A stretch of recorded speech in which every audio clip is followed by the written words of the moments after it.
Stand under a sandstone overhang somewhere on the Tassili Plateau in the first grey minutes before sunrise. The air is dry.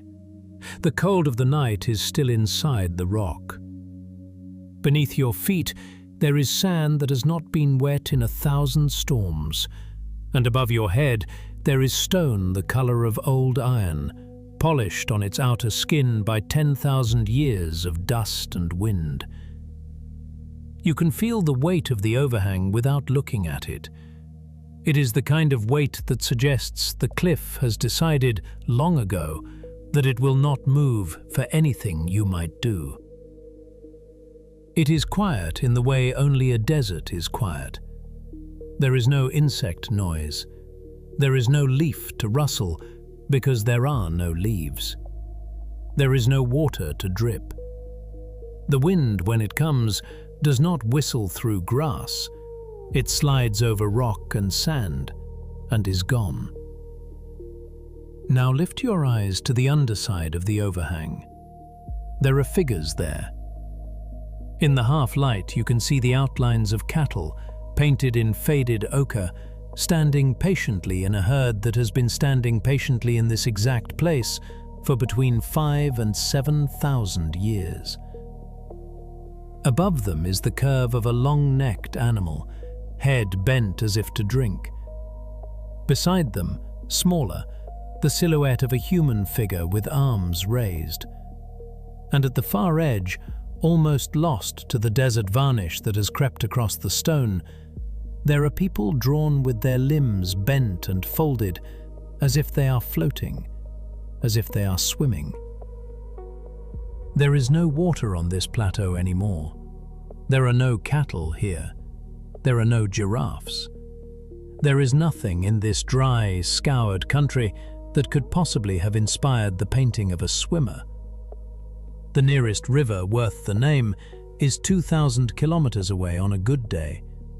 The nearest cattle are kept on irrigated grass on a coast you cannot see from any horizon you can climb. And yet here on the rock, in numbers far too large to be a mistake or a hoax, swimmers and herds and savanna animals look out at a desert that has not held water in living memory. This is the central mystery. Everything else in this story is a footnote to this one mystery. Why are there swimmers in the heart of the driest hot desert on the planet? Welcome to the Plateau of Rivers. That is what the Tuareg of this region call this place.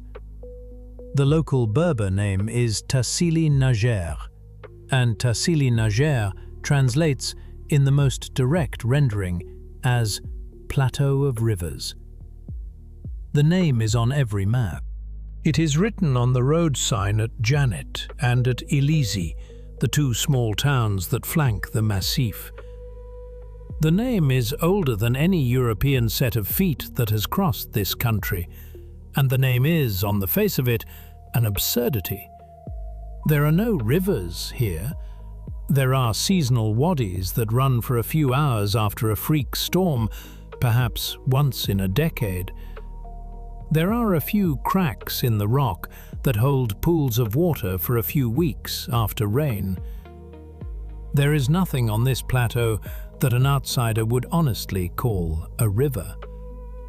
And yet, a population that lived here long enough to have a language and to leave that language as the inheritance of a region named the place Plateau of Rivers. They were not lying. They were not exaggerating. They were not romanticizing. They were describing what they remembered, or what their grandfathers remembered, or what was sung in the songs that came down to them through bowls and beads and burial mounds. This is the second mystery. The name itself is a piece of evidence. This episode is going to walk a path along which both of those mysteries become a single mystery, and then become a single answer. The answer is that the Sahara, the largest hot desert on Earth, was not always a desert. Not in the way that we mean it now, not even close. For a stretch of about 10,000 years, between roughly 15,000 years ago and roughly 5,000 years ago, the rocks under your feet were the underside of an overhang above a savanna. The sand outside this shelter was, in places, the muddy bank of a stream. The plateau around you, eroded today into a labyrinth of nearly 300 natural sandstone arches and deep, wind-cut gorges, held permanent water pools in its higher folds and was crossed by cattle and giraffes and elephants and human beings carrying spears and pottery and cradling small children on their hips. The Sahara was green. Not metaphorically green, literally green, with grass and trees and lakes large enough to fly over for an entire afternoon and not see the far shore. The plateau on which you are standing was, for several thousand years, a high country in a wet country, a place where rain came in summer and pooled in stone basins and ran down the wadis and turned the soil into something that could feed a herd. And then, between 5,000 and 6,000 years ago, in a window of perhaps 2 centuries on the long side and a few hundred years on the short side, all of it dried. The lakes lowered, the grasses thinned, the cattle were walked east toward the Nile and south toward whatever water remained. The herders went with them, the artists went with them, and the rocks here on the plateau kept what was painted on them under the same overhangs that had been the studios of those painters. Nothing else stayed. The cattle burns turned to powder. The skin tents rotted into nothing. The wood of the spears went the way all wood goes in a dry country. But the paint on the rock stayed, because the rock did not move, and the desert varnish that the dry climate now lays down across the stone is, in a sense, the paint's bodyguard. This is what we are going to look at, slowly, for the next 2.5 hours. Not just the paintings, although there are around 15,000 engravings catalogued by UNESCO on this single plateau, alongside paintings whose styles span 10,000 years, from a phase of mysterious round-headed figures through scenes of cattle and herders, and, much later, depictions of horses pulling chariots and of camels carrying long-distance traders. We are going to look at the rocks and the paintings together. We are going to look at the climate that made them possible and the climate that ended them. We are going to look at the people who lived in them and the explorers who, in the last century and a half, came back to find them. And we are going to take our time about it. There is no hurry here. The Sahara has had 5,000 years to forget how to hold water. It can wait while we remember. Let's begin with the rock you are leaning against. The Tassili Plateau covers more than 72,000 square kilometers of southeastern Algeria at the borders of Libya, Niger, and Mali. To picture 72,000 square kilometers, imagine an area larger than the entire country of Ireland, all of it lifted up onto a single tabletop of sandstone.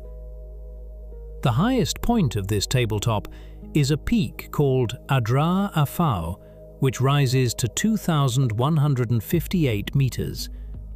From there, on a clear morning, you would in theory be able to see the curve of the country below you. In practice, the desert haze swallows the horizon long before your eye can find it. The plateau itself was inscribed on the UNESCO World Heritage List in 1982, under both cultural and natural criteria. The cultural reason is the rock art. The natural reason is the geology.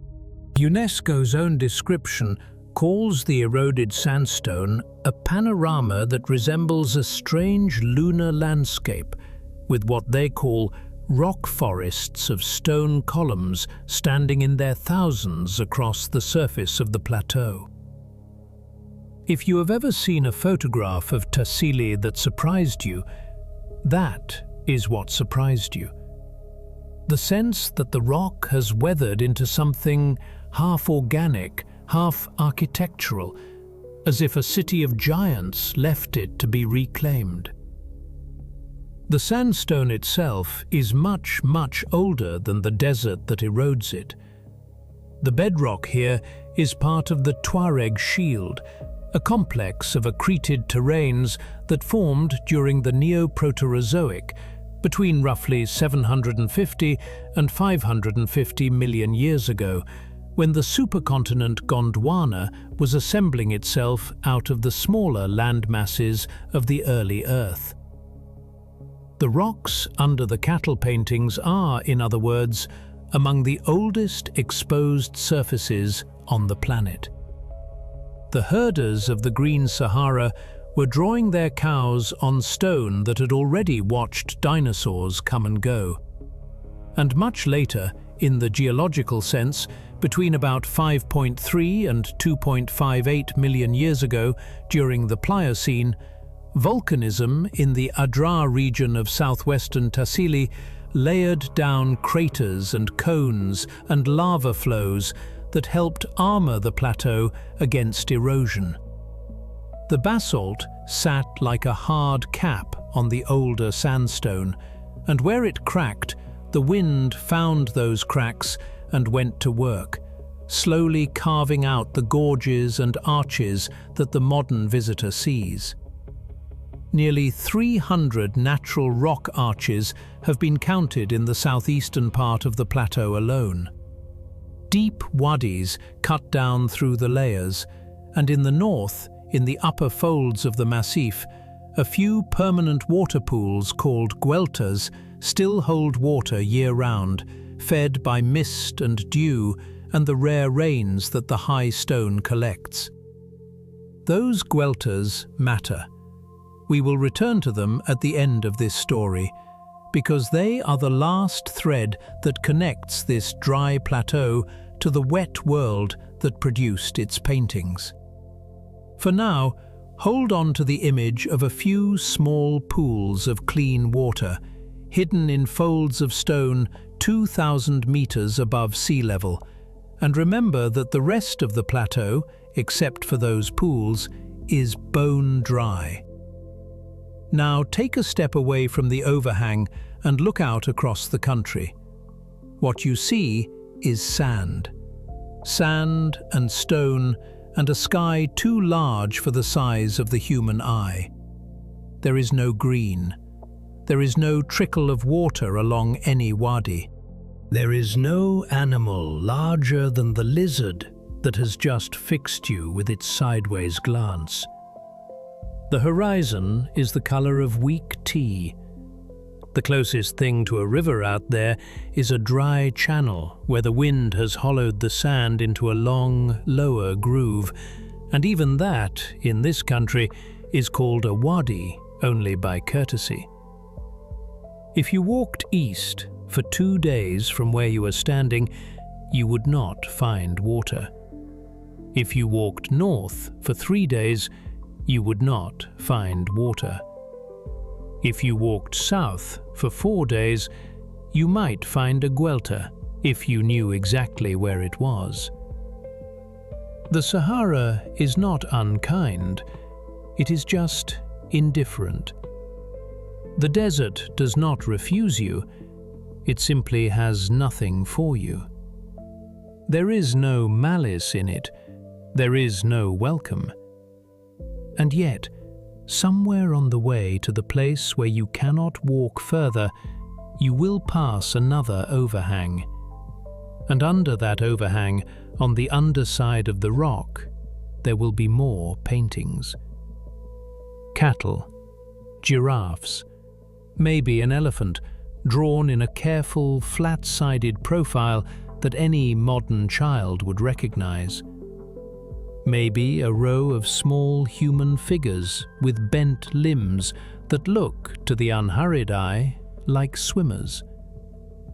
This pattern repeats across 72,000 square kilometers of plateau in shelter after shelter. 10,000 years of human painting are stacked on the underside of the rock. Some of the panels are huge. Some of the figures are over 5 meters tall. Some are no larger than your hand. And in the heart of the world's largest hot desert, in a country that today receives less rain in a year than London does in a single autumn week, the dominant subject of the rock art is animals that need water. This is not just a Tassili story.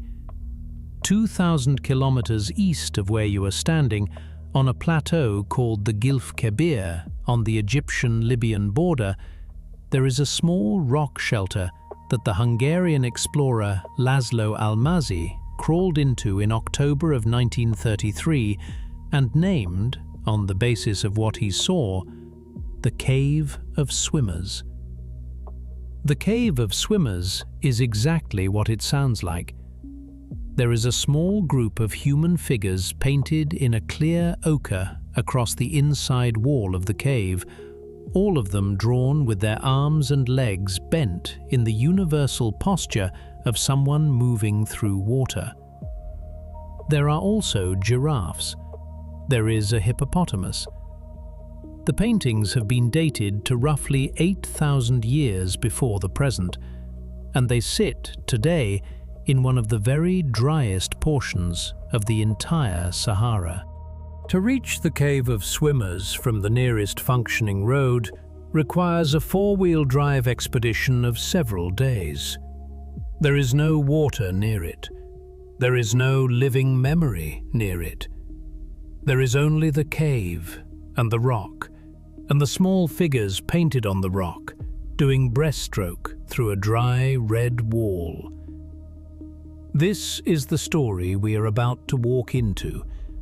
Not the story of how the Sahara is now, the story of how the Sahara was, the story of what changed, and how slowly, and how fast, and what the people who lived through the change tried to record on the only surface they had available, which was the underside of a sandstone overhang on a plateau the local people would later name Plateau of Rivers.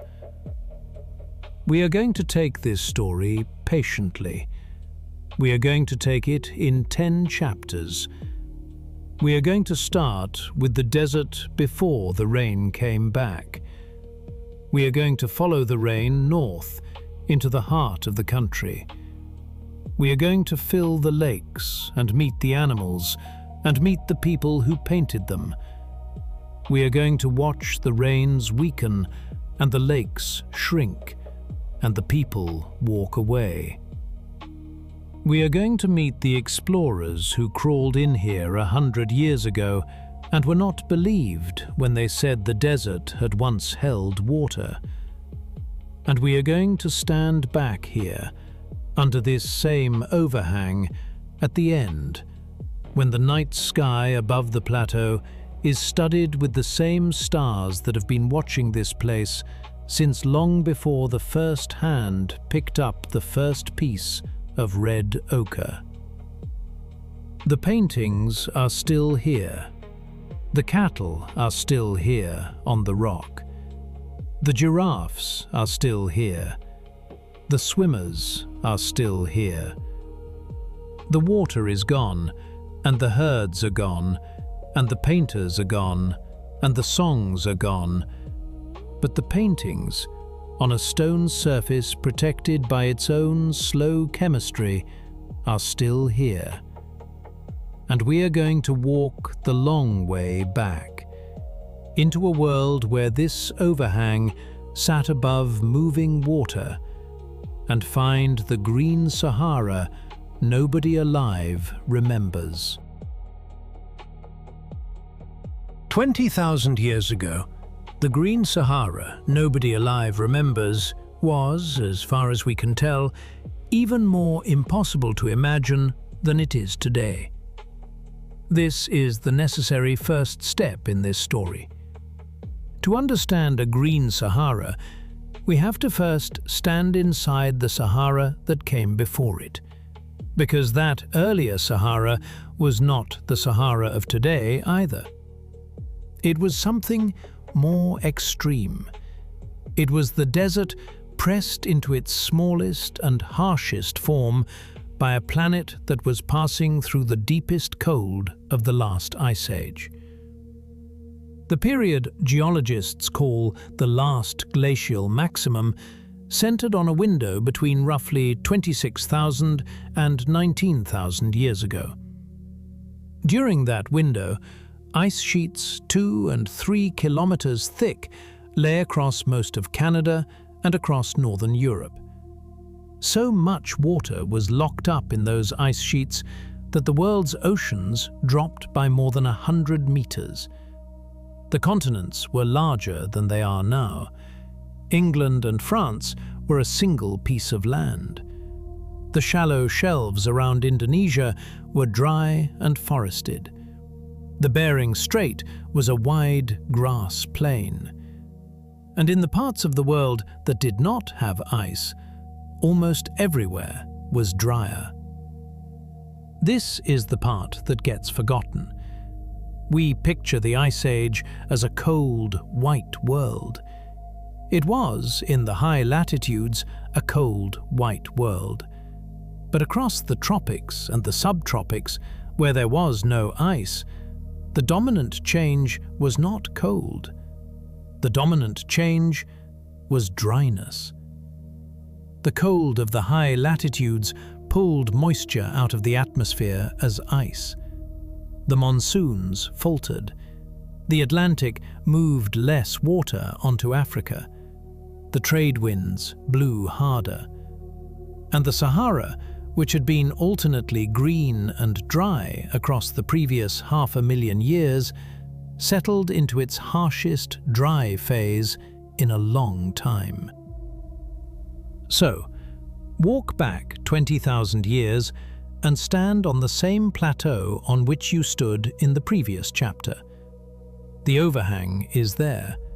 The sandstone is there. The Tuareg shield underneath you is there. The cattle paintings are not. None of them is there. The first stroke of the first cattle painting on this plateau will not be made for at least another 14,000 years. The plateau is silent in a way that even the modern desert is not silent, because there is, on this Pleistocene plateau, even less to hear. The sand stretches in every direction further than it does today. The dunes are larger. The Sahara of the last glacial maximum was larger than the Sahara of the present, pushed both north and south by the dryness of that long, cold age. Where the modern desert ends and the Sahel begins at about 15 degrees north, the Ice Age desert pushed further south into what is today wooded savanna. Where the modern desert thins out at its northern edge against the Mediterranean coast, the Ice Age desert reached almost to the coast itself. The desert was simply bigger. It was also less alive. The Sahara was, during this phase, mostly uninhabited. There is some evidence of small populations of human beings clinging to oases and to a few high-elevation refugia. But in general, what is now the Tassili Plateau and the Hoggar Massif and the central Erg country were empty of people. The animals that live in the Sahara today, the few of them that do, were absent or much reduced. Lake Victoria, far to the south on the modern equator, was either dry or running so low that the water in it became saline and stratified. The White Nile, which today flows through the southern Sudan, was so reduced that for stretches of the year it may not have flowed at all. The rains that today feed those waters were going somewhere else, or rather were not falling at all, because the global atmosphere was running on less moisture. This was the world your overhang sat in. It is worth pausing on this picture before we go further, because the story we are about to tell, of a Sahara that filled with grass and lakes and cattle and people, only makes sense as a contrast to this baseline. There is no garden without a wall. There is no green Sahara without an empty Sahara before it. And the empty Sahara of the last glacial maximum, in its sheer scale of dryness and wind and absence, is the canvas on which the green Sahara is going to be painted. This Sahara is also the source of one of the most useful records we have for reading what happened next. Sahara dust does not stay on the Sahara. The wind picks it up and carries it. Some of it falls on the Atlantic. Some of it crosses the Atlantic and falls on the Caribbean and on the Amazon. Some of it falls into the Mediterranean. And in all of those places, the dust settles on the seabed in fine layers, and those layers of dust become a record. By drilling cores out of the seabed off the coast of Mauritania, off the coast of Senegal, off the coast of Sierra Leone, scientists can read centuries and millennia of Saharan dust as bands of paler and darker sediment. More dust means a drier, windier Sahara. Less dust means a wetter, vegetated Sahara that holds its soil down. The paleoclimatologist Peter de Mennecal and his colleagues, in a paper published in 2000 at the turn of the millennium, used exactly this kind of marine dust record to read the Sahara backward in time. Their core, drawn from the ocean floor off the coast of Mauritania, captured the planet's last 20,000 years of African weather as a graph of how much dust the wind had blown out to sea. During the last glacial maximum, the dust signal was high. The Sahara of the Ice Age was a great export of dust. The wind had a lot to lift because there was nothing rooted in the ground to hold the surface down.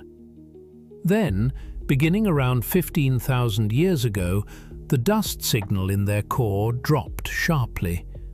It stayed low for nearly 10,000 years, and then, between roughly 6,000 and 5,000 years ago, the dust signal rose again, sharply, and stayed high until today.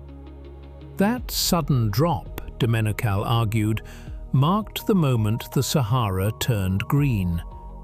That sudden rise, 10,000 years later, marked the moment the green Sahara dried back into a desert. We will return to that core. It is one of the foundational pieces of evidence for everything that follows in this story. For now, just hold the picture. Somewhere off the coast of Mauritania, 2,000 meters below the surface of the ocean, the seabed is layered with 20,000 years of African weather, and that layering is preserved as a kind of geological diary that anyone with a coring rig and a chemistry lab can read. Most of the people who painted the rocks of Tassili did not know they were leaving a diary either. They did not know that the desert varnish they were painting on top of would seal the paintings into the stone for thousands of years. They did not know that a German explorer in the middle of the 19th century would crawl into a cave in the Murzuk desert, far to the north of where they had stood, and would see the petroglyphs they had left and would write the first European account of them. That German was Heinrich Barth. He was, in 1850, the first European to systematically describe the Saharan rock art. He saw images of savanna animals etched into stone in country that had not held savanna animals for thousands of years. And he made the leap that everyone who has stood under one of these overhangs has eventually made.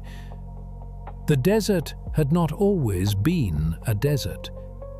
There had been water here. There had been animals. There had been people who knew them well enough to draw them. Barth was right. He was, in fact, embarrassingly early to the conclusion. It would take another century and a half of fieldwork, marine cores, lake sediment cores, pollen records, and climate modeling to fill in the details, but the core insight was already there in his journal in 1850. He saw the rocks, he saw the animals on the rocks, and he understood that the climate had moved. A generation later, in the early 1920s, an Egyptian-Hungarian explorer named Ahmed Hassanein crossed the Libyan desert on camel and reached a remote massif called Gabal el Uwainat on the modern Egypt-Libya-Sudan triple point. He found, on its rock walls, depictions of giraffes, of antelope, of cattle.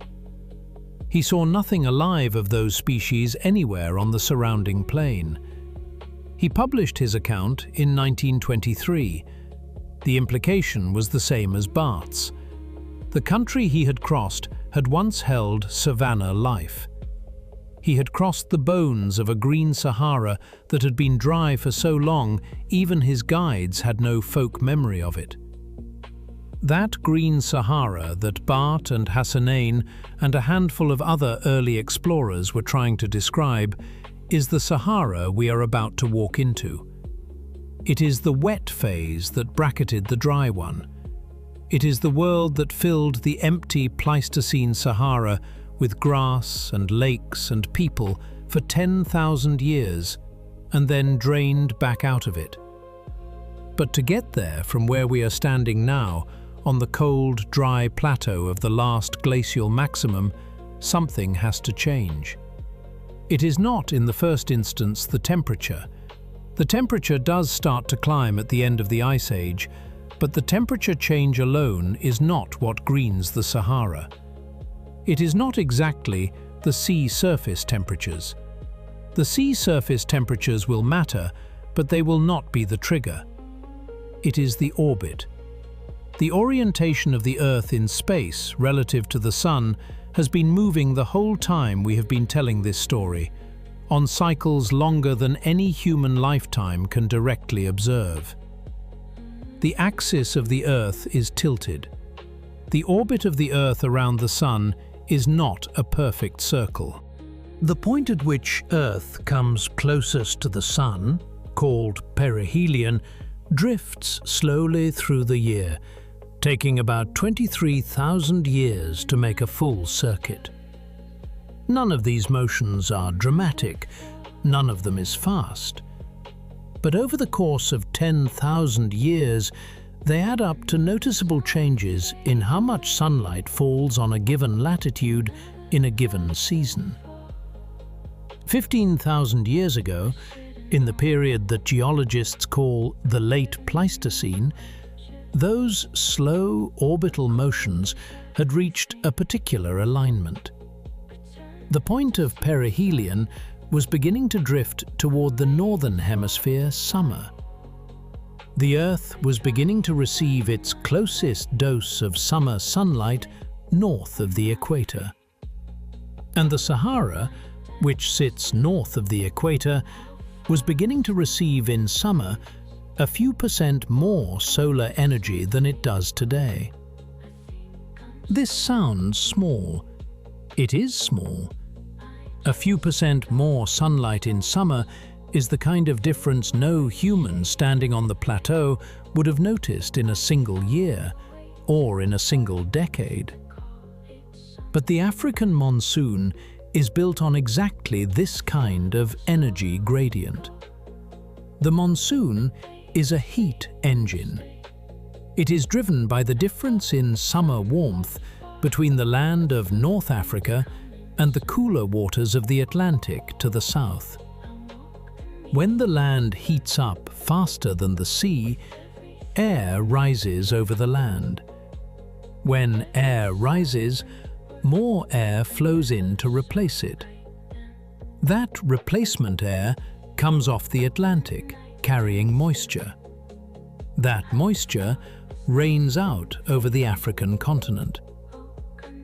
In the present day, this engine is weak enough that it only lifts the rains as far north as the Sahel, around 15 degrees north of the equator. The Sahara north of the Sahel is where the monsoon dies. 15,000 years ago, the engine was a little stronger.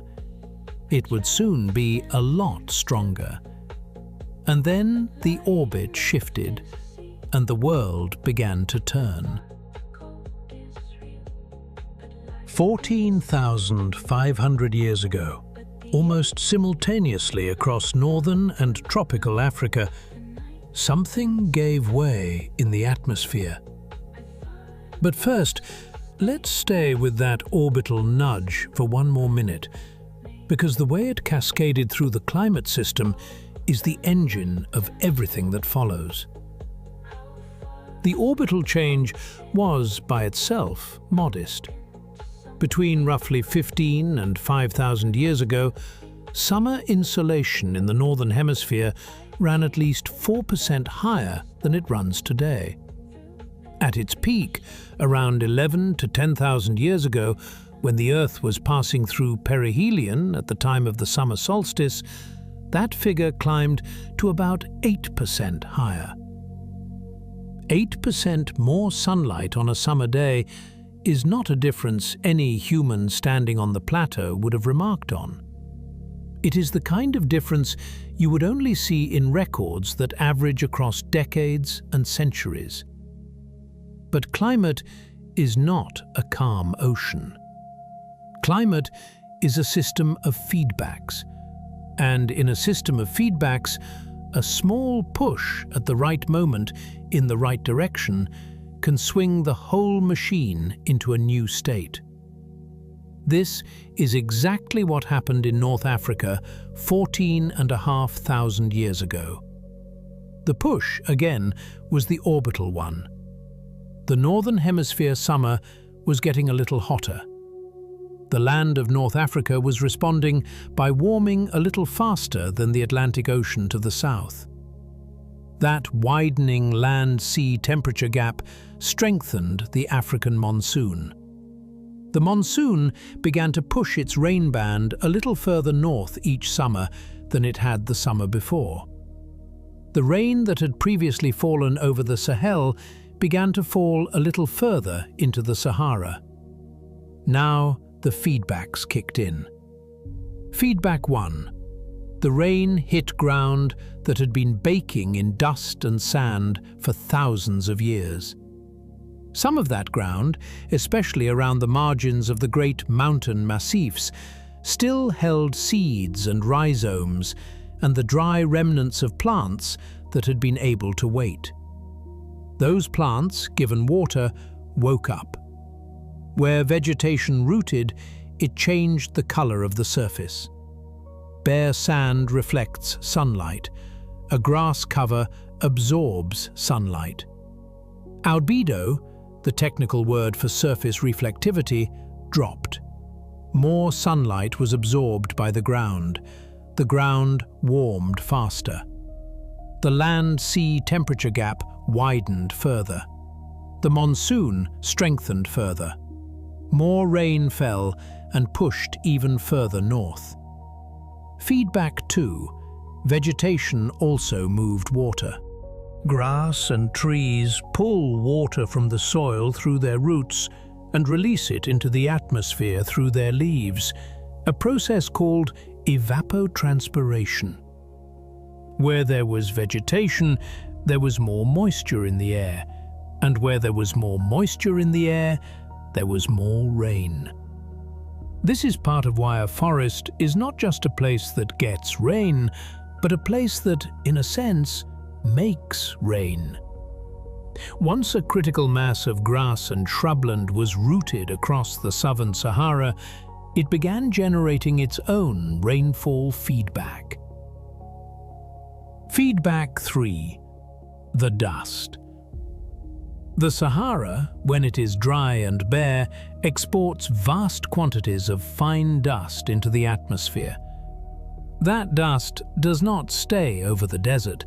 It rides up into the troposphere, where it scatters sunlight back into space and where it acts as a kind of atmospheric brake on the monsoon.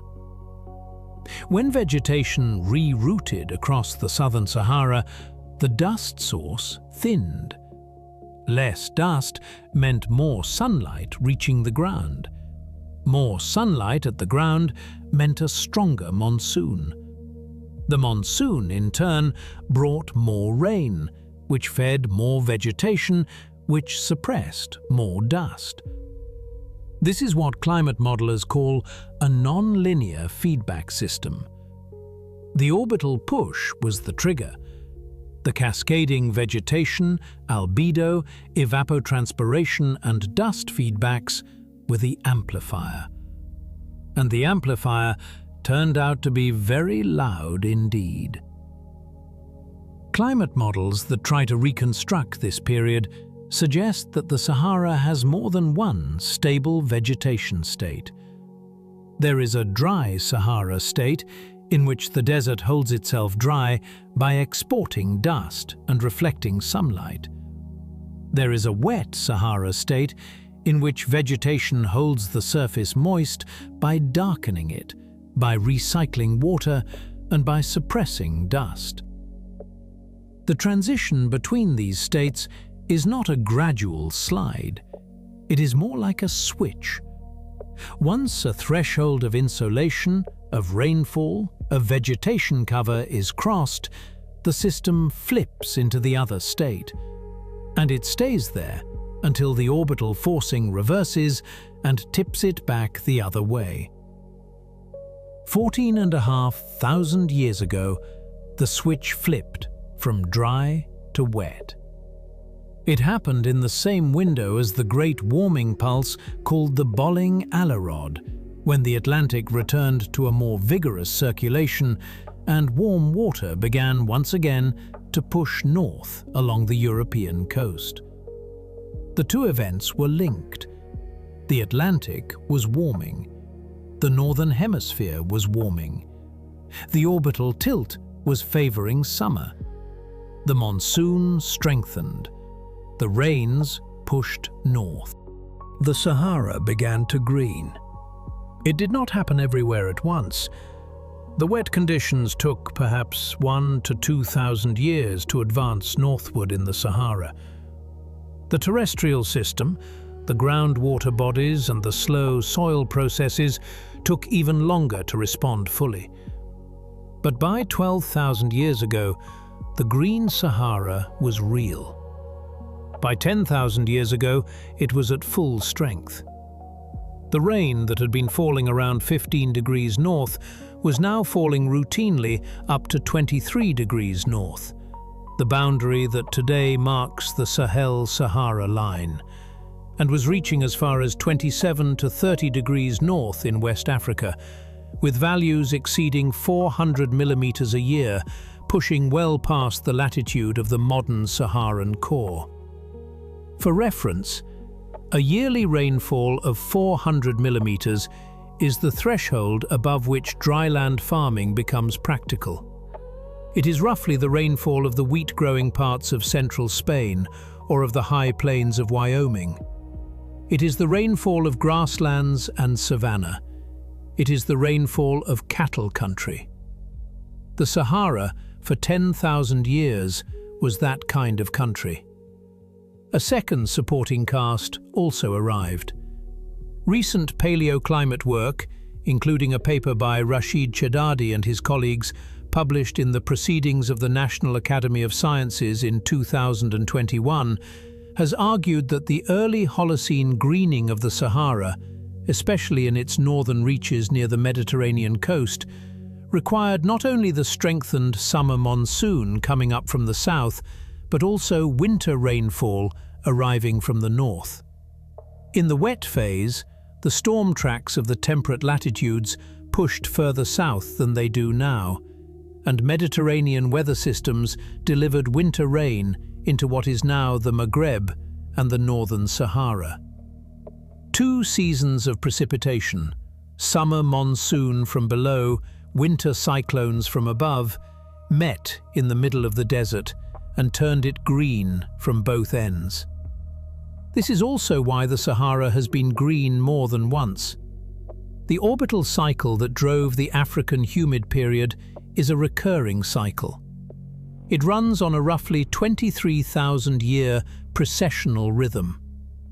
Every 23,000 years or so, the Earth's perihelion drifts back into Northern Hemisphere summer alignment, and conditions are favourable in principle for another green Sahara phase. The geological record bears this out. There have been several wet Saharas in the past few 100,000 years, separated by long, dry intervals. A 2013 paper by Juan Larrazuana and his colleagues, published in PLOS One, traced these recurrences and argued that earlier humid intervals during the Pleistocene helped open the Sahara as a corridor for early hominin migrations out of Africa. Each time the Sahara has greened, in other words, it has been a doorway. When it dries, the doorway closes. When it greens, the doorway opens again. This recurring opening and closing of the Sahara as a corridor is sometimes called the Sahara pump. It is the idea that the desert pumps flora and fauna in and out of Eurasia and back again, depending on what phase the climate is in.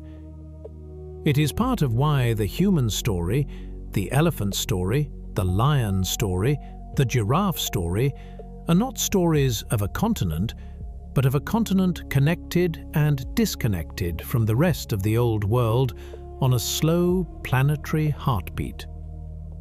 The last beat of that pump began 14,500 years ago. We are interested in the last beat because it is the one for which we have the most evidence. The rock art, the lake sediments, the marine dust cores, the pollen records, the bones, the cattle, and a few thousand archaeological sites stretching from the Atlantic coast to the Red Sea. We can almost watch this last beat in slow motion. We can see the rains move north. We can see the vegetation thicken behind them. We can see the lakes fill. And we can see, eventually, the people walk in. Before we follow them, hold this picture in your head for a moment. It is 14,400 years ago. You are still standing under the same overhang on the Tassili Plateau. The plateau itself has not changed in any way you can see. The sandstone is the same. The rock arches are the same. The deep wadis are the same. The desert varnish on the cliffs is the same. The cold of the night is still inside the rock. But something is different. There is a smell. It is the smell of damp earth somewhere, hours away, downwind.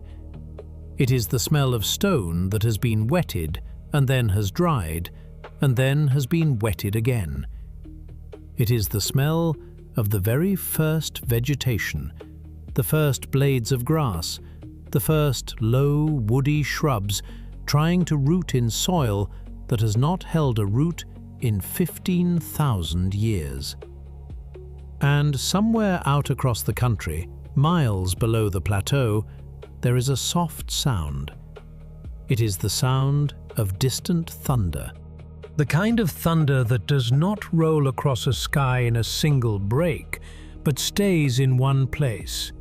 like a fire on a far hill, muttering to itself for half an hour at a time.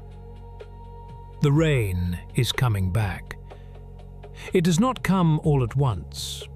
It comes in summers, then in summers and the edges of summers, then in something close to a season.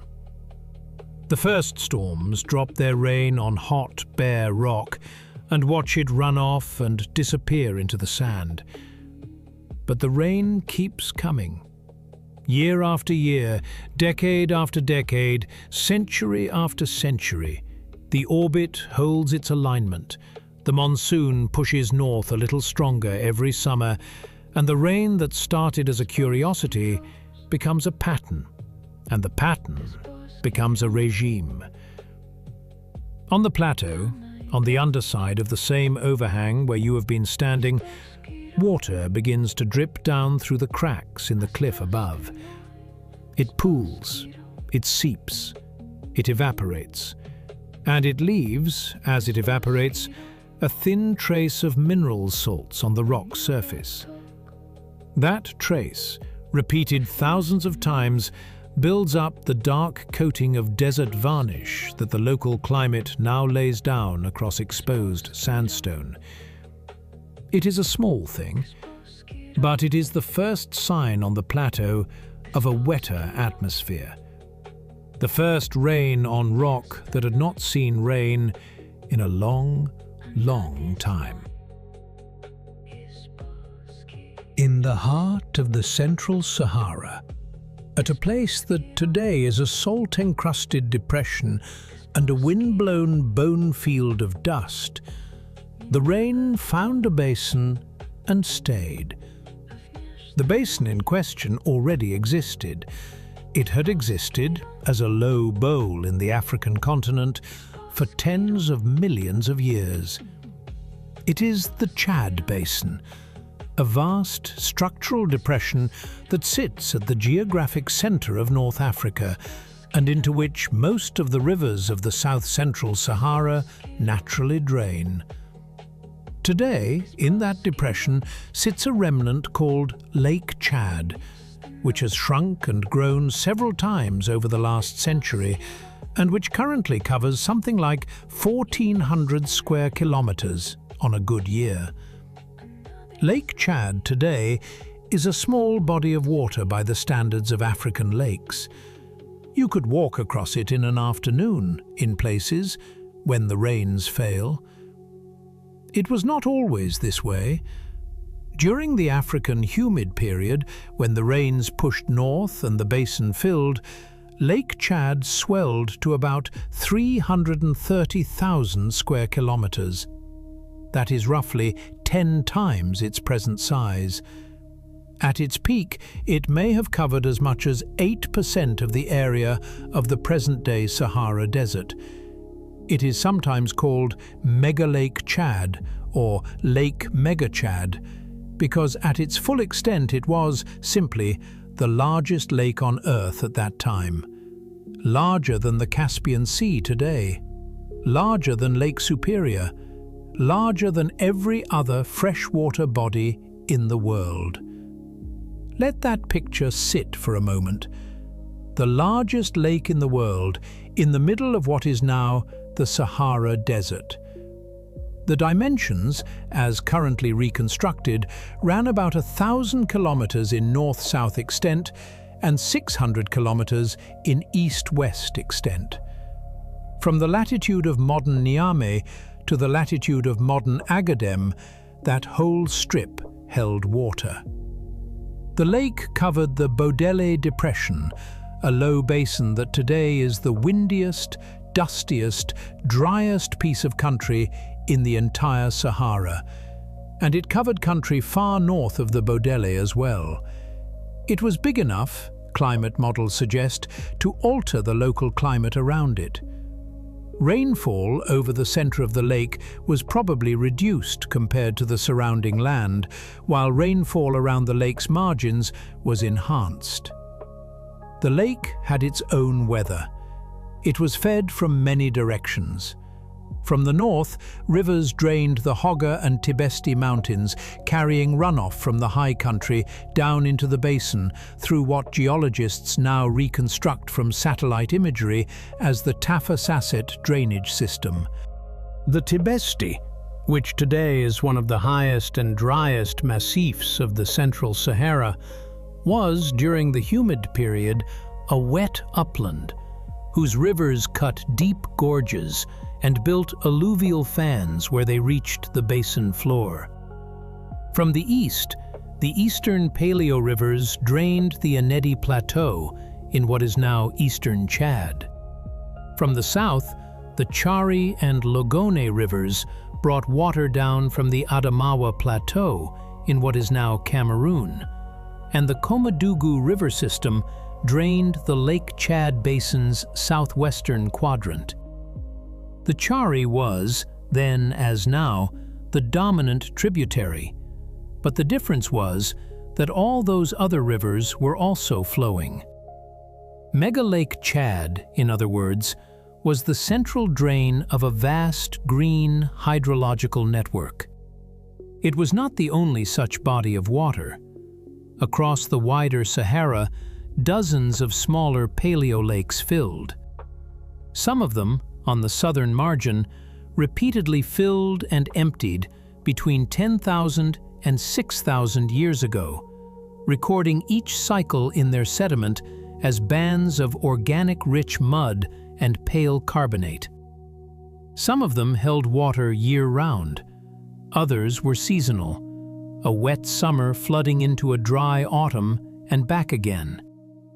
But the overall picture across the central and eastern Sahara during the humid period is a desert that was less a desert than a network of small inland seas connected by rivers and marshes, with high savanna country on the uplands between them.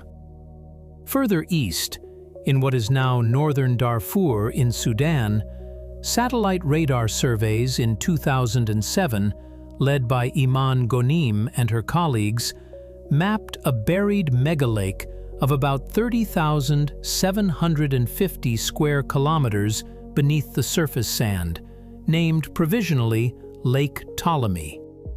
The lake bed lies under modern dunes, but the radar can see the old shoreline. Lake Ptolemy was about 100 kilometers from edge to edge in places. It is another reservoir the Sahara filled and forgot. And north of the Sahel, the rains pushed the savanna boundary up to about 23 degrees north latitude, where it now sits at 15. The land between 15 and 23 degrees north, which is today some of the harshest, most rainless terrain on the planet, was, for several thousand years, savanna and woodland with rivers running through it. The boundary of green vegetation reached as far north as 27 to 30 degrees north latitude in West Africa, an area now known mostly to satellites and to long-haul drivers crossing the Regan to Adrar route through the Algerian Erg. There were trees there. There was grass there. There was wildlife there. None of it is there now.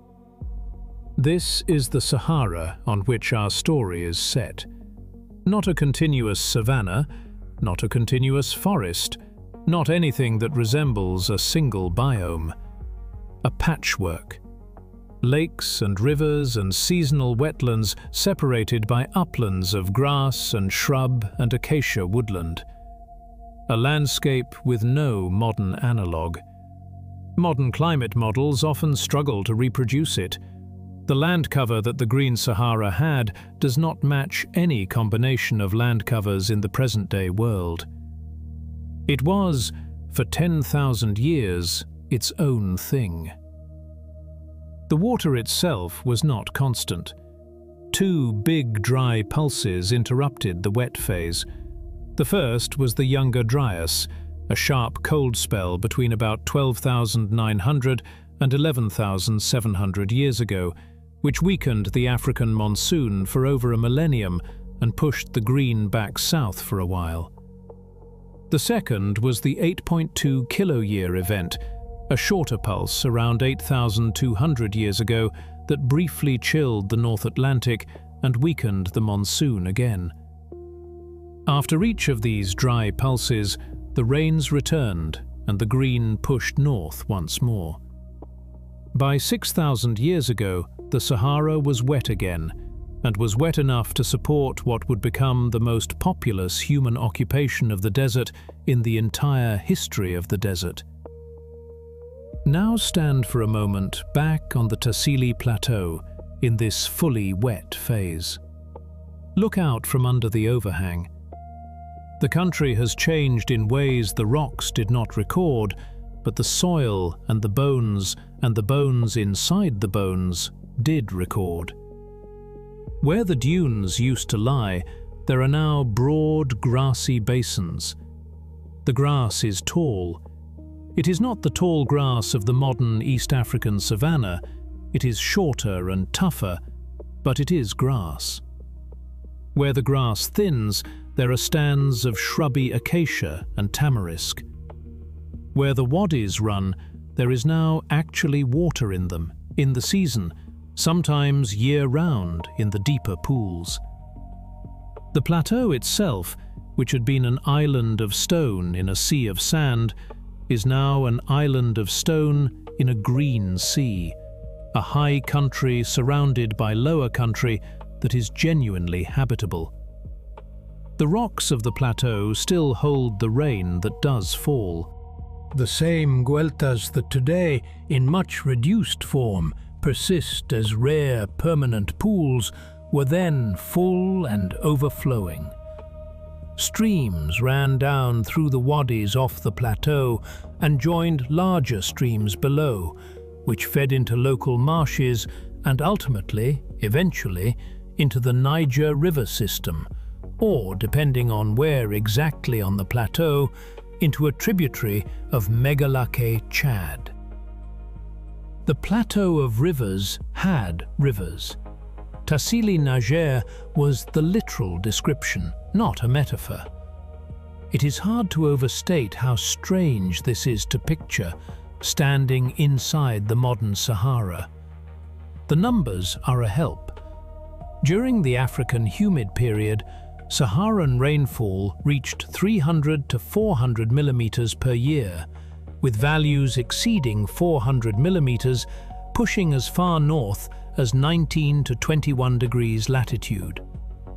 In the eastern Sahara, the precipitation gradient ran from about 200 millimeters a year in the north to 500 millimeters a year in the south.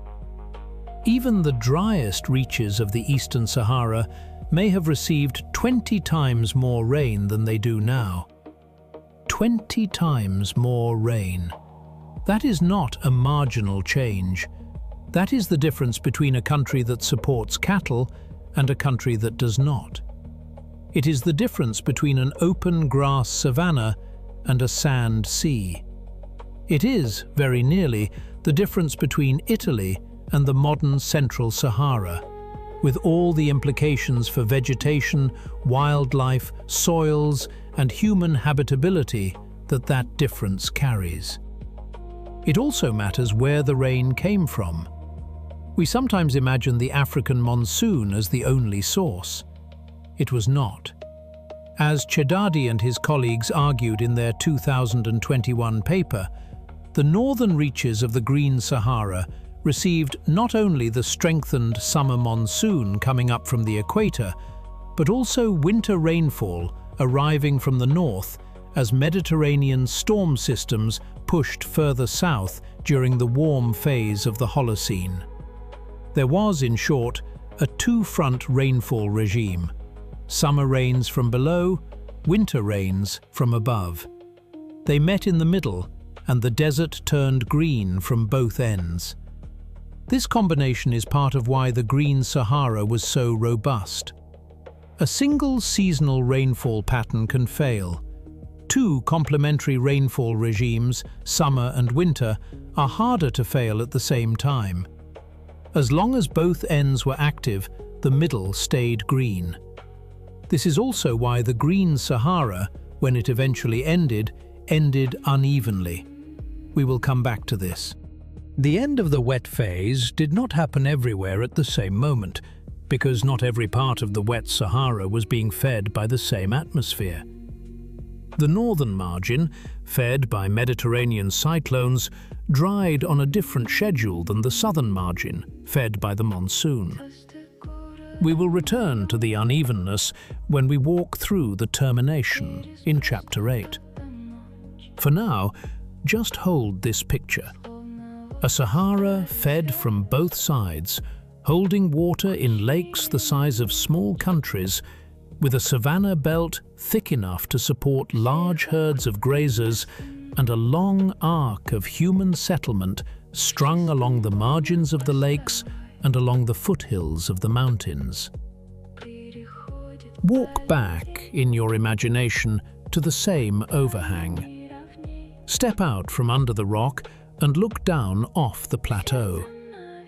There, where today there is sand and stone and a horizon the color of old pottery, you would see, 8,000 years ago, a different country. Stretched out below you would be a soft basin, shadowed by passing clouds. There would be a thin curve of water running through it, a stream perhaps 50 meters wide, slow, brown with wet season sediment, lined on either bank by tall grass and a scatter of small trees. Birds would be flying along its line, pelicans possibly, or the dark forms of cormorants. The grass on the higher ground would be patched with darker shrubland. Far away, at the edge of vision, the horizon would be vague with vegetation, not with sand. The wet Sahara was not the Serengeti. It did not have all the East African megafauna assembled in one place. It was its own thing, a quieter, more patchy, more variable version of the savanna concept, with thinner herds in larger ranges and rivers that, depending on the year, ran continuously or stopped to puddle in scattered pools. But it was a landscape that supported large animals, and once there was water on this scale, the animals followed. And once there was water on this scale, the animals followed, and so did the smell of damp grass and animal hide, and the soft pressure of a continent that had something to eat. The wild bestiary of the wet Sahara is one of those things you have to slow down to absorb, because the names, when you list them, do not match the country we now know. They sound, when you say them out loud in a Saharan context, like a mistake. There were elephants in the Sahara, not in pockets, not as visiting strays from the south, elephants in numbers. The bones turn up at lake margin sites all across the central and southern Sahara. The rock art shows them. The plateau on which you have been standing has, in addition to its cattle and its swimmers, a number of carefully drawn elephant profiles, with the long curved tusks and the heavy column legs and the great fan ears, the kind of drawing that is unmistakable even to someone who has never seen the animal alive. There were hippopotamuses, not occasional vagrants moved up the Nile, hippopotamuses as resident populations across the wet basins. They show up at the cave of swimmers in the Gilf Kebir, where Almasi described their painted forms next to the swimmers themselves. They show up in faunal records from sites in the Tassili and the Akakos and the Gobero region. The hippo is a water animal. The hippo cannot survive in a country that does not have permanent water. The hippopotamus in the heart of the Sahara is a fingerprint of permanent water. There were crocodiles. Crocodiles need both water and warmth. The wet Sahara had both, and the relict descendants of those crocodile populations clung on in isolated pools deep into the dry phase. Some of them, in tiny numbers, may have survived in remote gueltas of the Tassili and adjacent massifs into the modern era. There are documented historical sightings of crocodiles in central Saharan pools as recently as the early 20th century. They were small, they were stranded, they were the very last of a population that, 6,000 years earlier, had been the apex predator of a chain of inland lakes spanning a continent. There were giraffes. Giraffes need open woodland and high browse, and they need to drink at standing water. The Sahara during the humid period had both. Giraffes are one of the most common animals depicted in Saharan rock art. There are giraffe panels at Tassili. There are giraffe panels in the Akakis. There are giraffe panels at the Cave of Swimmers. There are giraffe panels at Gabal El Ouenat, where Hassanein found them in 1923. The giraffe is, in a strange way, the iconic species of the Green Sahara. It is the silhouette that is always at the edge of the wadi, head bent to drink. There were rhinoceroses, there were ostriches, there were African buffalo on the wet southern margins. There were spotted hyenas, warthogs, antelope of several species, hartebeest, gazelles, hares. In the water themselves, there were Nile perch, growing to the same outsize lengths they reach in modern Lake Victoria. There were tilapia. There were catfish, which can survive remarkable degrees of seasonal water stress, and which therefore turn up in archaeological deposits at sites where the water was not always permanent. There were turtles. There were freshwater clams, whose shells the early Saharans collected and stored in middens. There were frogs and toads and snakes and snake eagles. There were pelicans and cormorants and storks. The bird community of the wet Sahara was a wetland community. The fish community was a riverine and lake community. None of these communities can survive in a desert. All of them were present. The sheer biological richness of the wet Sahara is one of the reasons archaeologists, when they first started to find it on their excavation grids, were sometimes accused of confusing two different sites. The catfish bones can't be from this layer. You must be reading the stratigraphy wrong. The hippo tooth must have been brought in from somewhere. You must have a contamination problem. There is a story, told now mostly as a polite footnote in technical reports, of how slowly the truth of the wet Sahara entered mainstream archaeology, because the bones did not match the country in which the bones were found. They did not have to match the country. The country had been a different country. The water in those lakes and rivers was not just home to a fauna, it was also infrastructure. The southern Sahara during the wet phase had enough standing water and connected rivers that boats could be built and used. The Dufuna canoe, found in northeastern Nigeria, dates to about 8,000 years ago. It is one of the oldest known boats in the world. Its presence is itself an argument. Nobody builds an 8-meter wooden canoe unless there is reliable water on which to float it. The Dufuna canoe is a piece of evidence in wood for the same wet Sahara that the rock art is evidence for in pigment. And then there were the people.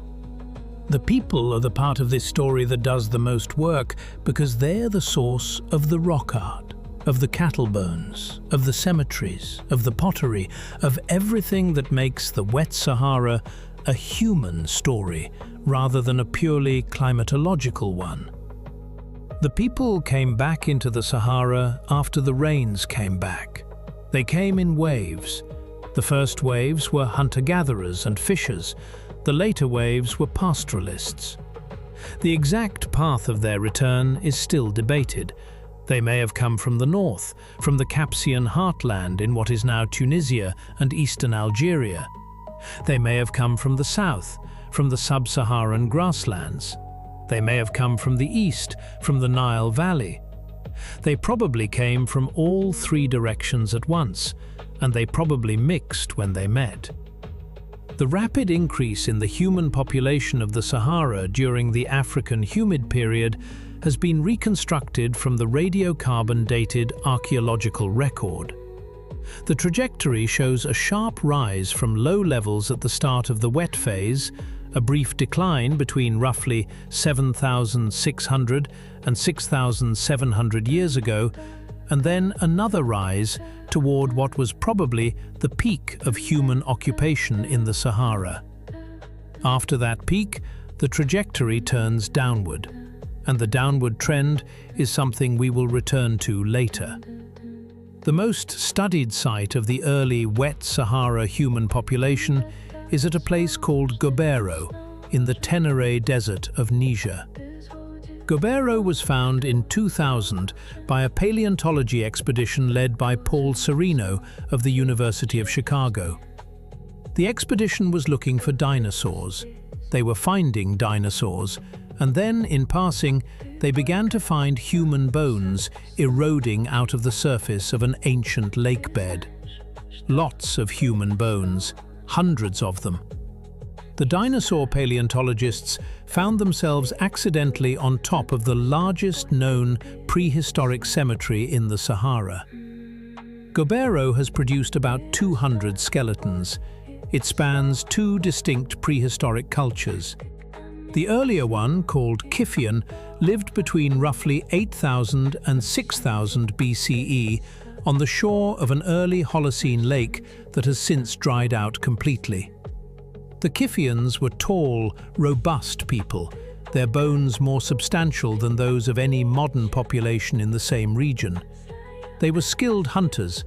The bones of large savanna animals turn up alongside their tools.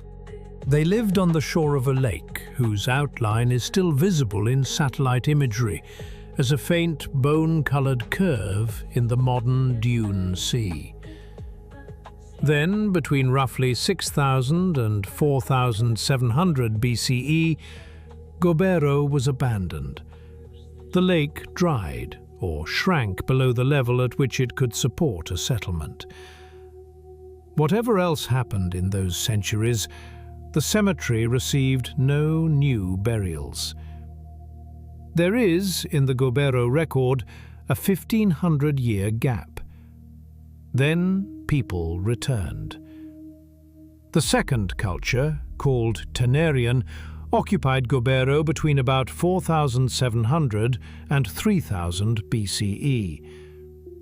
The Tenerians were shorter and less robust than the Kifians. Their crania were osteologically distinct. They were specialized cattle herders who fished and hunted on the side. They buried their dead with care, sometimes with jewelry made of hippo tusk and clay pots.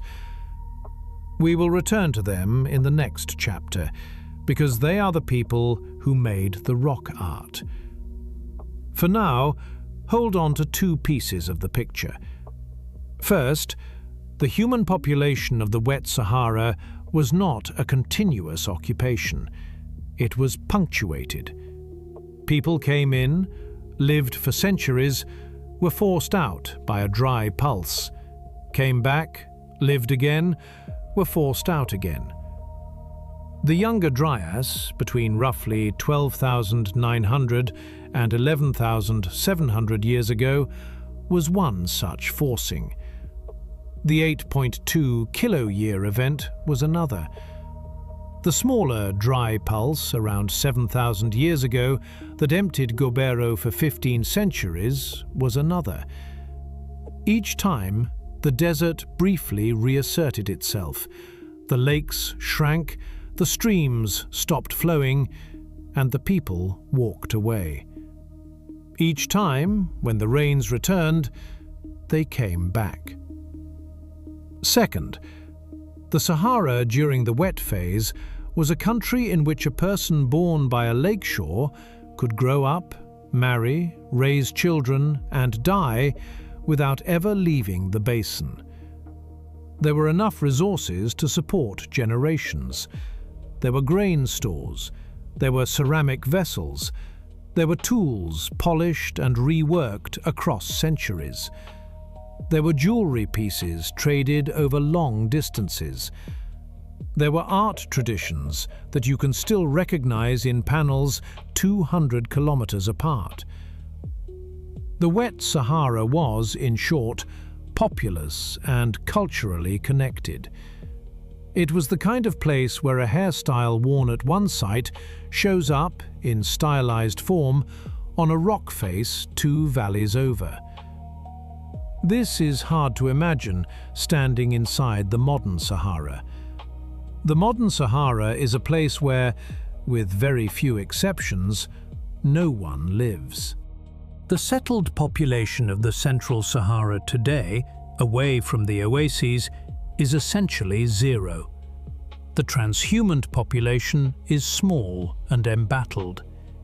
The ancient population, between roughly 9,000 and 5,000 years ago, was orders of magnitude larger.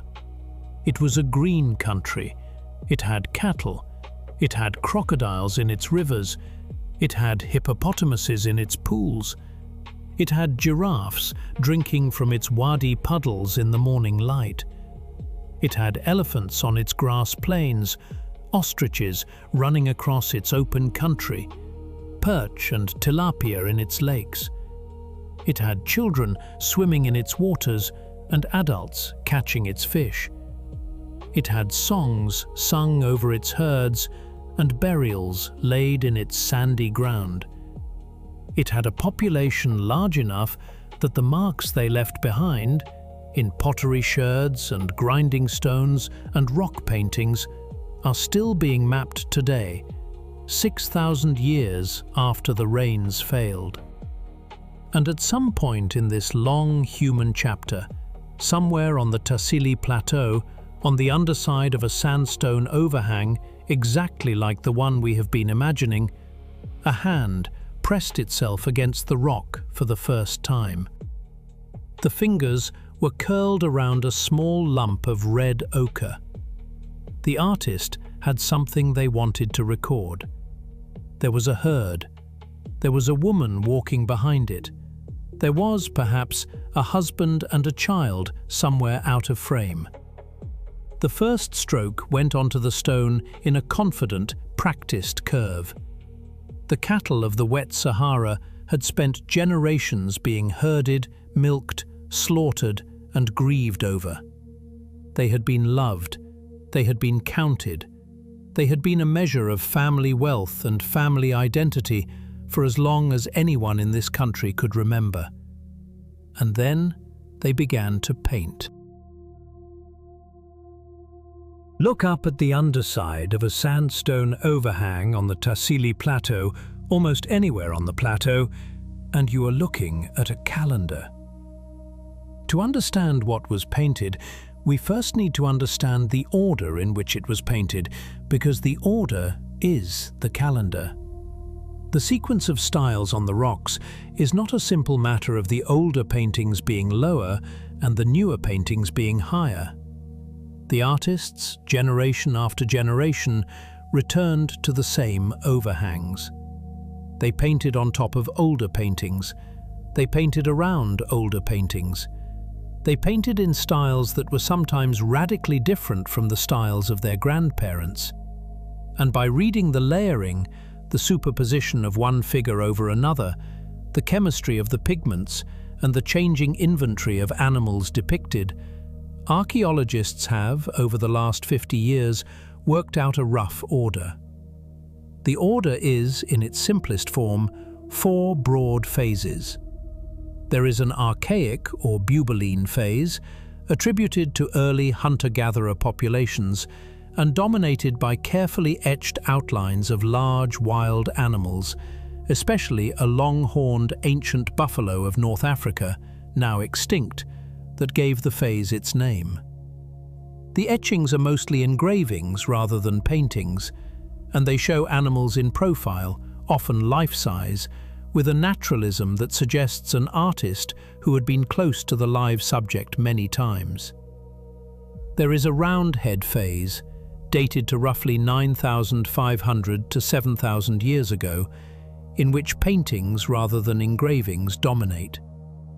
The roundheads are unlike anything else in the Saharan corpus. The figures are humanoid but not quite human. They have round, featureless heads and formless bodies, and they appear to float on the rock surface rather than stand on it. Some are enormous. Certain figures on the Tassili Plateau stand several meters tall. The animals shown alongside them are not in hunting scenes, but are static, often mouflon or antelope or other wild fauna, posed as if they too belong in a ritual landscape rather than a daily one. The concentration of roundhead paintings in specific places, rather than scattered uniformly across the plateau, suggests that those particular shelters were ritual centers, reserved for ceremonies whose meaning we cannot recover. There is a bovidian or pastoral phase, sometimes called the cattle period, that begins around 5,500 years ago and lasts until roughly 4,000 years ago. This is the phase that everyone who has ever seen a photograph of Saharan rock art has seen photographs of. The pastoral panels are dominated by herds of cattle. There are also sheep, goats and dogs, and sometimes hunting scenes with bows. There are women, drawn with long hair, and sometimes with infants on their hips. There are children. There are camp scenes with what appear to be skin tents and pottery vessels and grinding stones. There is a busyness to the pastoral panels that the older roundheads do not share. The roundheads are, in a sense, sacred. The cattle paintings are, in a sense, daily life. And then, at the end of the sequence, there is a horse phase, beginning around 2000 BCE and continuing for about 2,000 years, in which chariots and horses replace cattle as the dominant motif. There is a final camel phase, beginning around 1000 BCE and continuing into the historical period, in which camels, suited to long marches without water, replace horses and chariots as the dominant subject of the rocks. By the time the camel phase is in full swing, the country has long since become a desert. The painting tradition reflects, faithfully and almost without commentary, the climate the painters lived in. Let's slow down and stand inside the roundhead phase for a moment, because it is the most mysterious of the four. The roundheads were made by hunter-gatherers, not by herders. The cattle had not yet arrived in the central Sahara when the roundhead paintings were being made. The wildlife of the roundhead phase was the wildlife of a wet, wooded savanna, mouflon, antelope, occasional larger animals. The human figures, however, are different in kind from the human figures of any later phase. They have featureless heads. They have bodies that taper into nothing, as if the artists were less interested in painting people and more interested in painting something the people experienced. Some of the figures are gigantic, others tiny. They are arranged on the rock surfaces in patterns that look more like ceremonial composition than narrative. The debate over what the roundheads represent has been going on for as long as anyone has been studying them. Some interpretations call them ancestor figures. Some call them ritual costumed dancers. Some call them spirits or supernatural beings of a folk religion now lost. One of the more carefully argued recent interpretations, by Jitka Sukopova in 2011, sees them as evidence of an early shamanic tradition with deep similarities to other early Holocene Eurasian rock art traditions, and reads the apparent floating quality as a stylized rendering of trance experience. Whatever the right answer is, the roundheads are clearly not casual graffiti and not narrative reportage. They are something deliberate, ceremonial, and unrepeatable. The Roundhead period ended, and after it ended, no one in the Saharan painting tradition ever painted in that style again. The paintings themselves are now extremely faded. Most of what was once vivid has been reduced by 10,000 years of slow weathering to ghosts. The earliest agreed-upon Roundhead paintings at Tassili are dated to roughly 9,500 years ago, with some researchers, including Sukopova, arguing for figures pushing closer to 10,000 years before present. Dating rock art is notoriously difficult. Pigment recipes vary. The desert varnish that grows over the paintings can be sampled, but interpreting the result requires assumptions about how fast varnish accumulates. Most age ranges for Tassili styles are inferred from a combination of associated dated artifacts at the site, radiocarbon-dated organic material in the sediment in front of the panel, and stylistic comparison with other dated panels elsewhere. None of the dates is exact. All of them have margins. The Roundhead phase gives way to the pastoral phase by about 7,000 years ago. The transition is gradual. There is no clean boundary. For some centuries, the same plateau has both. Roundhead ceremonial figures occupy certain shelters, emerging cattle scenes occupy other shelters, and at a few overhangs, the two coexist in superposed layers, with newer cattle drawn on top of older Roundheads, or in some cases around them, as if the new artists recognized the old paintings as something that should not be painted over. The pastoral phase is what most people picture when they picture Saharan rock art. It is the cattle. It is the herders. It is the camp scenes. It is the sheer volume of the work. There are tens of thousands of pastoral panels across the central and eastern Sahara, of which a substantial fraction are on Tassili and on its eastern neighbour, the Tadrat Akakos Mountains in western Libya. The Akakos, on the Libyan side of the modern border, was inscribed by UNESCO in 1985 as the Rock Art Sites of Tadrat Akakos. It holds a corpus comparable in richness to Tassili. Some of the most famous cattle period panels, including some of the largest, are in the Akakos rather than at Tassili. The two massifs, separated by an international border that did not exist when the panels were painted, are halves of a single artistic tradition. The pastoral panels show what daily life looked like, with the warning that we are seeing it through the artist's eye. The cows are highly stylized. They are usually shown in profile.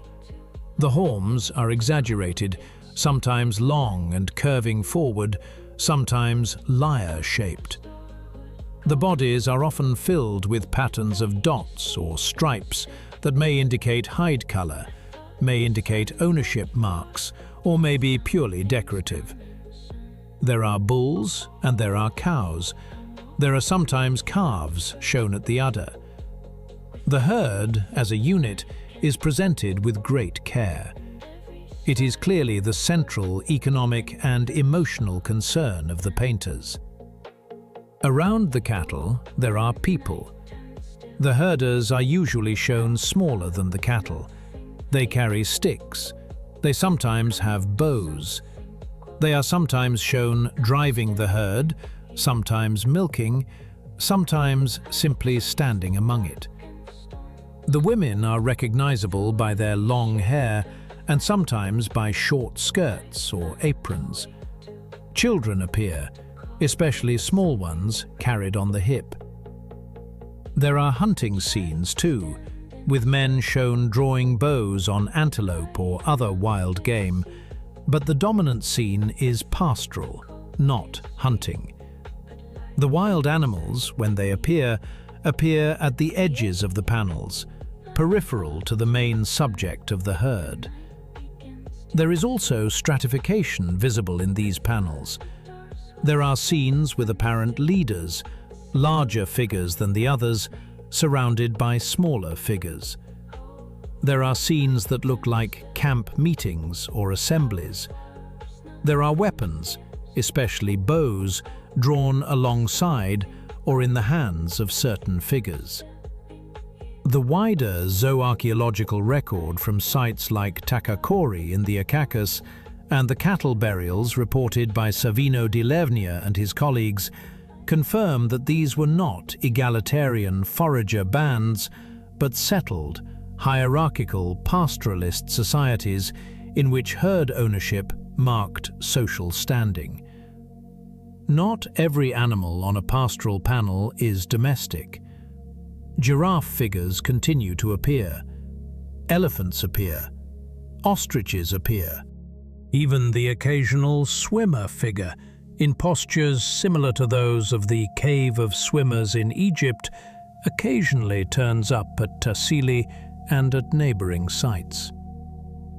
The artists were not painting only their cattle, they were painting the larger world in which their cattle moved. This matters for what comes next. The roundhead phase lasted from roughly 10,000 to 7,000 years ago, with the wet Sahara at its full extent.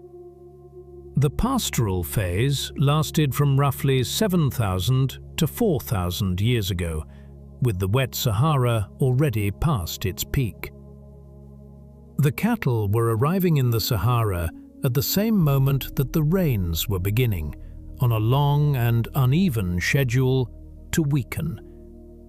The herds were both a response to the wet Sahara and an adaptation to its decline. Mobile cattle are an excellent strategy in a place where the rains are unreliable. They can be moved to where the rain fell that year. They store calories on the hoof. They can produce milk every day, which means a herder family does not need to hunt or forage every day. They can stay near a single water source as long as the milk is flowing. As the wet Sahara began to dry, the people who had cattle had a buffer the roundhead hunter-gatherers had not had. The people who had cattle could outlast a drier year. They could not outlast the drying of the entire continent, but they could outlast a generation of weakening rain. This is part of why the pastoral panels are so common. The pastoralist phase coincides with a longer and demographically denser human presence in the Sahara than any phase before it. There were more painters because there were more people. There were more people because the cattle made it possible to live where forager bands could no longer live. And there are more cattle paintings on the rock today because the cattle were the difference between living in this country and leaving it. But the cattle did not just feed people. They also fed people in a particular way. The first direct evidence for what they did with the cattle, beyond the obvious, came from a chemistry experiment that no one tried until 2012. Pottery from the Takakori rock shelter in the Libyan Akakos, dated to the early 5th millennium BCE, was analysed for residues of fat that had soaked into the clay walls. The chemistry told a clear story. The fats were milk fats. The pots had been used for milking, for storing milk, for making cheese or yogurt or some other dairy product. The painters of the cattle period were not just keeping cattle for meat, they were milking them. This was the earliest direct evidence of dairying in Africa. It pushed the documented start of African dairying back by close to 2,000 years. And it told a different story than the rock art alone could tell. The art shows cows. The pottery residue shows what the cows were used for. Together, they sketch a society in which a cow was not just a unit of meat, but a daily, walking, milkable resource around which a family's nutrition and a family's calendar revolved. And the milk in the pots told another story than the painting on the rock. The color of the wet Sahara in the late afternoon, when the painters of the cattle period were finishing the day, was a soft milk and ochre haze. The milk in the pots told a story the painting on the rock did not. It told that the cattle were not only meat. The cattle were daily food, walking calories, a buffer against bad years. And it told something else, something the painting alone could only hint at. It told that the people who painted the cattle had organized their entire lives, their household economy, their calendar, their seasonal movement around the herd. Who were these people, in concrete terms? We can sketch them in fragments, because the evidence comes in fragments, and because the evidence has been gathered by different teams in different countries over different decades. But the sketch, when you put the fragments together, is much more detailed than people sometimes realize. The most carefully studied of the Saharan pastoralist sites is a rock shelter called Takarkori in the Libyan Akakas Mountains on the eastern edge of the central Saharan rock art belt. Excavations at Takarkori, led mostly by an Italian team under Savino di Lernia, have produced one of the densest archaeological records of the Saharan wet phase anywhere in the desert. The first occupation of Takarkori took place between roughly 10,000 and 9,000 years ago. About 5 millennia of human cultural evolution are recorded in its layers. The earliest occupants were hunter-gatherers, working with stone tools and using the shelter as a base camp for hunting wild fauna in the surrounding wadis. Pottery shows up in the layers around 8 to 7,000 years ago. Cattle bones show up around 7,500 years ago. Goat and sheep bones, the other major domesticates of the African cattle complex, show up shortly after. By 6,000 years ago, the people of Takarkori were full pastoralists, with herds and milk vessels and rituals organized around the keeping of cattle. It is the milk vessels that gave us the most surprising piece of new information. In 2012, Julie Dunn and her colleagues, in a paper published in Nature, analyzed the residues that had soaked into the porous clay walls of pots from Takarkori. The molecular chemistry showed milk fats. The pots had been used to store, ferment, or render milk products. The dating placed the milk fat residues in the early 5th millennium BCE, around 6,500 years ago. This was the earliest direct evidence for dairying in Africa, and one of the earliest globally. The cattle of the Green Sahara were not just being raised for meat or hide, they were being milked. The herders had worked out how to use the daily yield of a herd as a continuous food source, and they had pottery sophisticated enough to hold the milk and to keep it for some span of days. This is one of those unobtrusive findings that quietly redraws the picture. A cattle-keeping society that is also a milk-using society is a different kind of society. It is more sedentary in a way than a pure meat-eating pastoralism, because milk yields require regular morning and evening contact with the herd. It is also more demographically dense, because milk is calories that can feed children every day without slaughtering animals. And it is more culturally specific, because the technology, the vessels, the fermentation knowledge all have to be invented and transmitted. The painters of Tassili and the Ichthys had a milk culture. That culture passed down across generations. Alongside the milk pots, Delernier and his colleagues, in a 2013 paper in PLOS One, reported something more striking still. At several Ichthys and Tassili sites, the prehistoric layers contain deliberate burials of cattle. Whole adult cattle, sometimes accompanied by grave goods, sometimes positioned with what looks like a clearly ritual orientation, buried with as much care as if they were members of the family. Delernier called this the African cattle complex, borrowing a phrase from earlier ethnography of pastoralist societies in modern East Africa, where cattle still occupy a central religious and emotional position.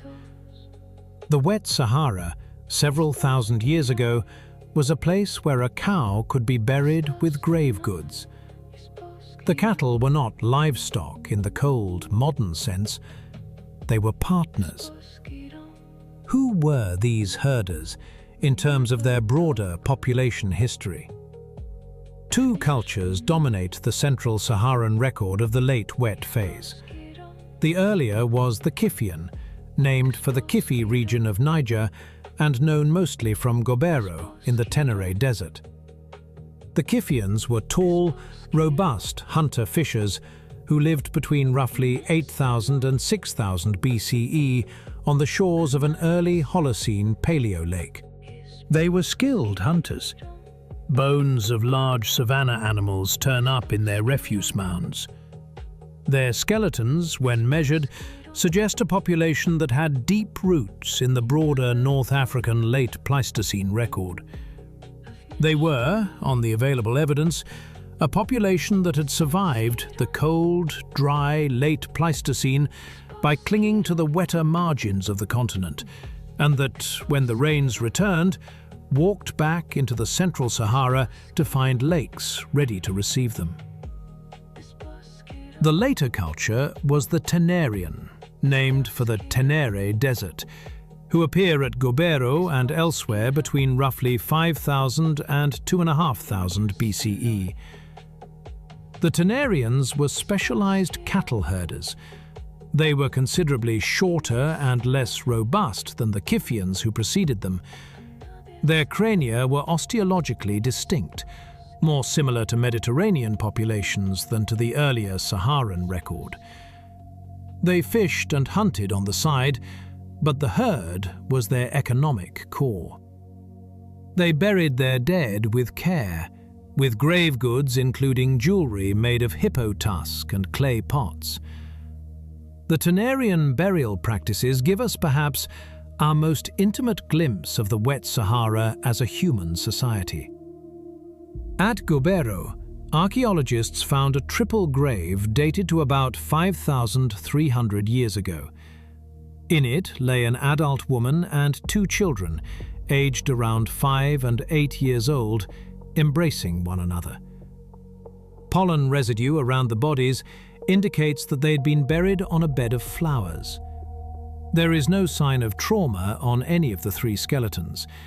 They did not die violently. They had been laid in the ground with elaborate care, which would be unlikely if they had died of an epidemic that the survivors feared. The cause of their deaths is unknown.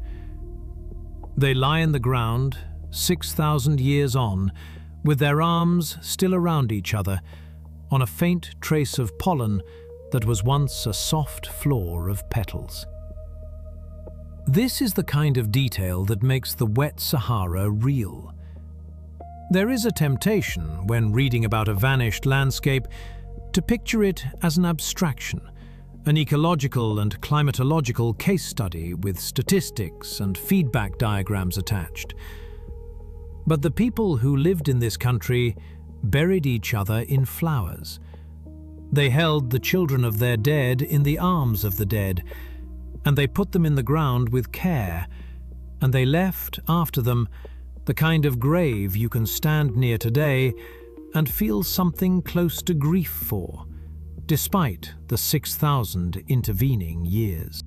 This was, in any case, the high cultural moment of the wet Sahara. Highland archaeological evidence at Tassili indicates occupation from about 5,500 to 1,500 BCE, while in the lowlands surrounding the plateau, stone tumuli and hearths cluster between 6,000 and 4,000 BCE. The lowland sites appear to have been used as living sites during the rainy season, when grass was abundant on the open plain. The highland shelters were used during the dry season, when water still flowed in the gueltas at altitude and when the lowlands had grown harsh.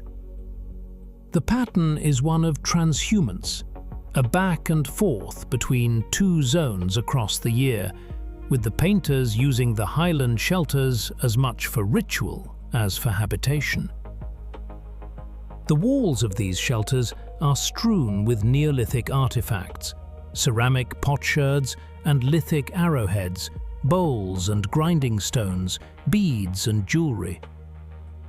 The painters were also potters and arrow makers and bead stringers.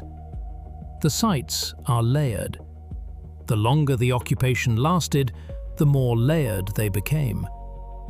Direct radiocarbon dating of organic material in the Saharan pottery itself by Lamia Mesili and colleagues in 2013 has anchored the early ceramic record of the Green Sahara to the early and middle Holocene at sites in the Akakos and adjacent areas. The pottery types tell a story of their own. There are coarse, plain wares for everyday cooking. There are decorated wares for what may have been ceremonial use.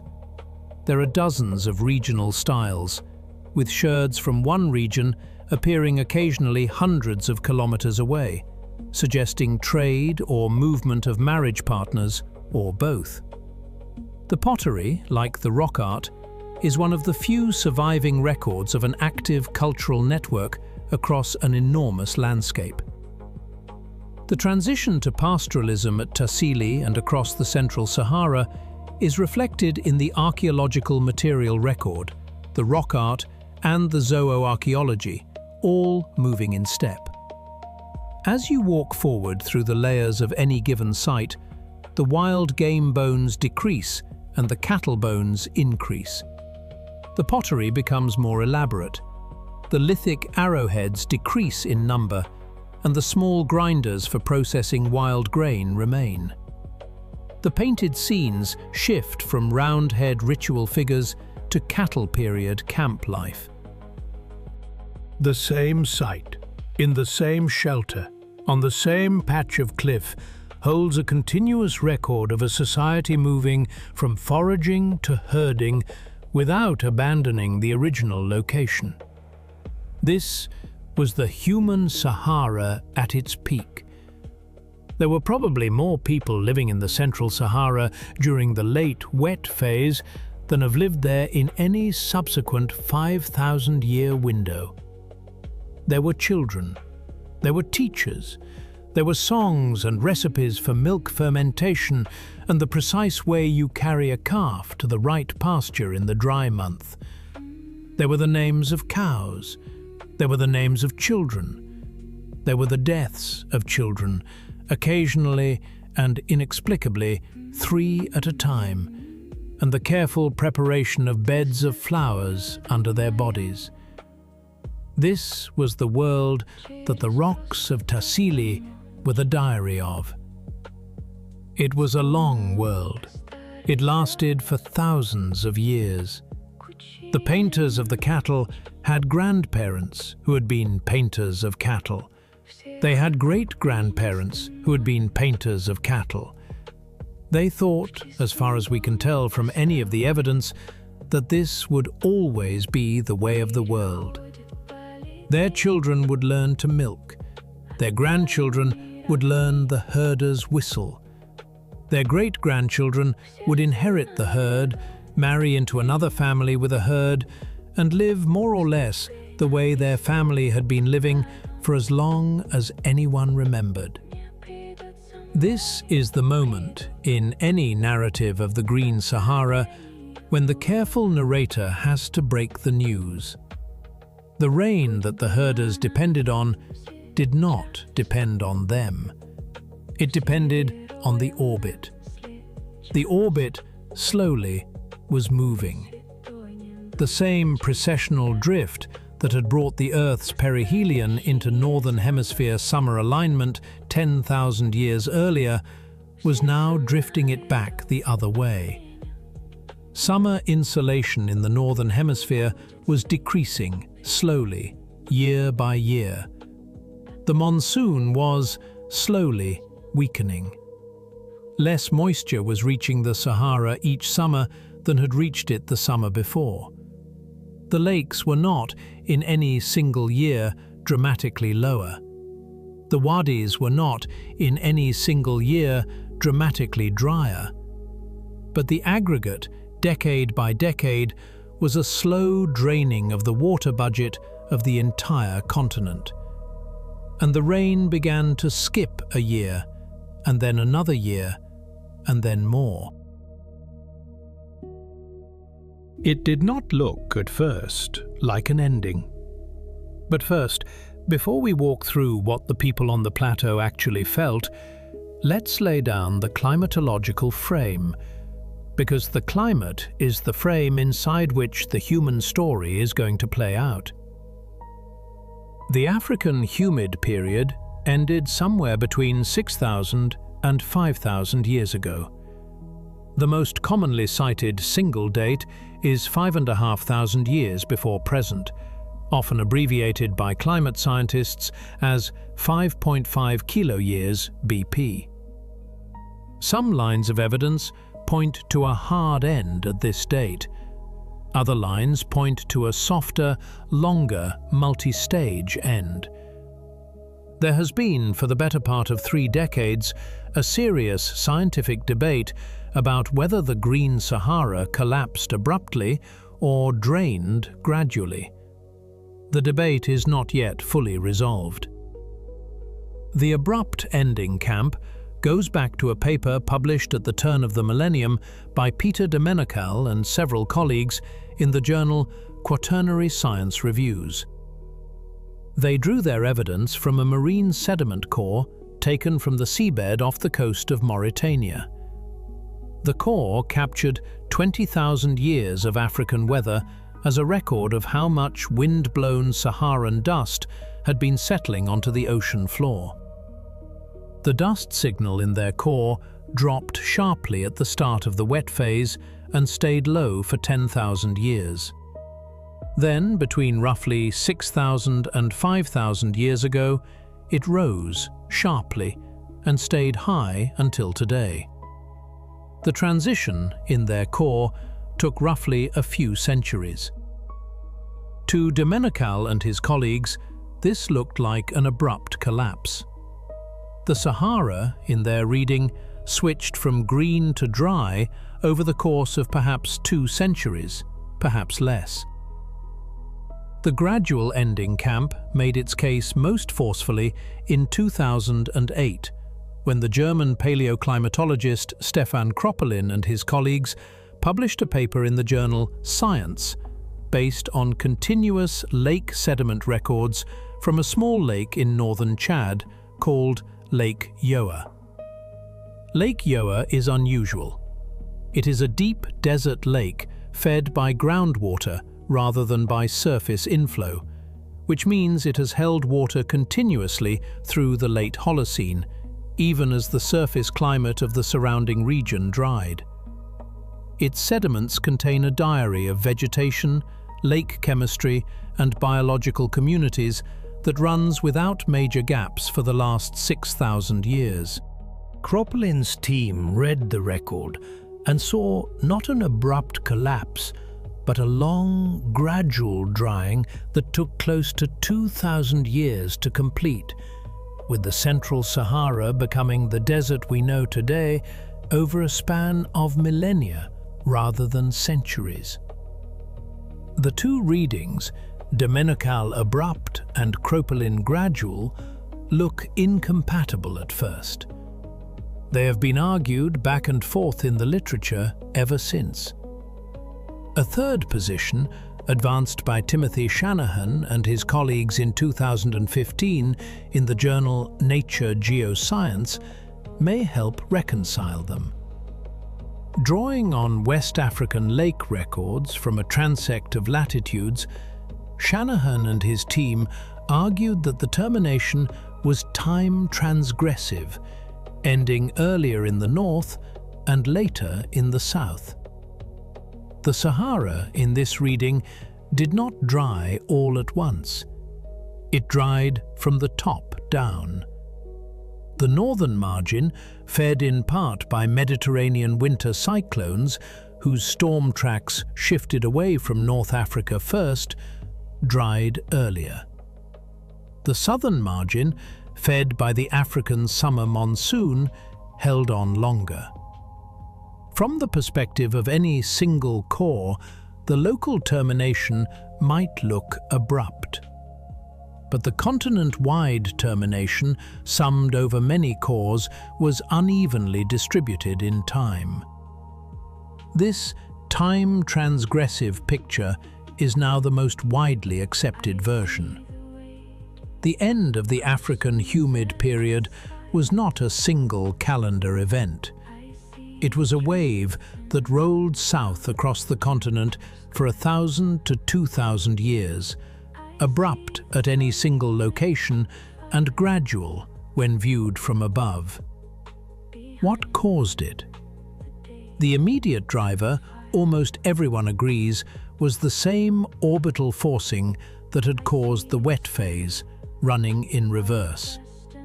The same precessional drift that had brought the Earth's perihelion into alignment with the Northern Hemisphere summer was, 8,000 to 10,000 years later, drifting it out of that alignment.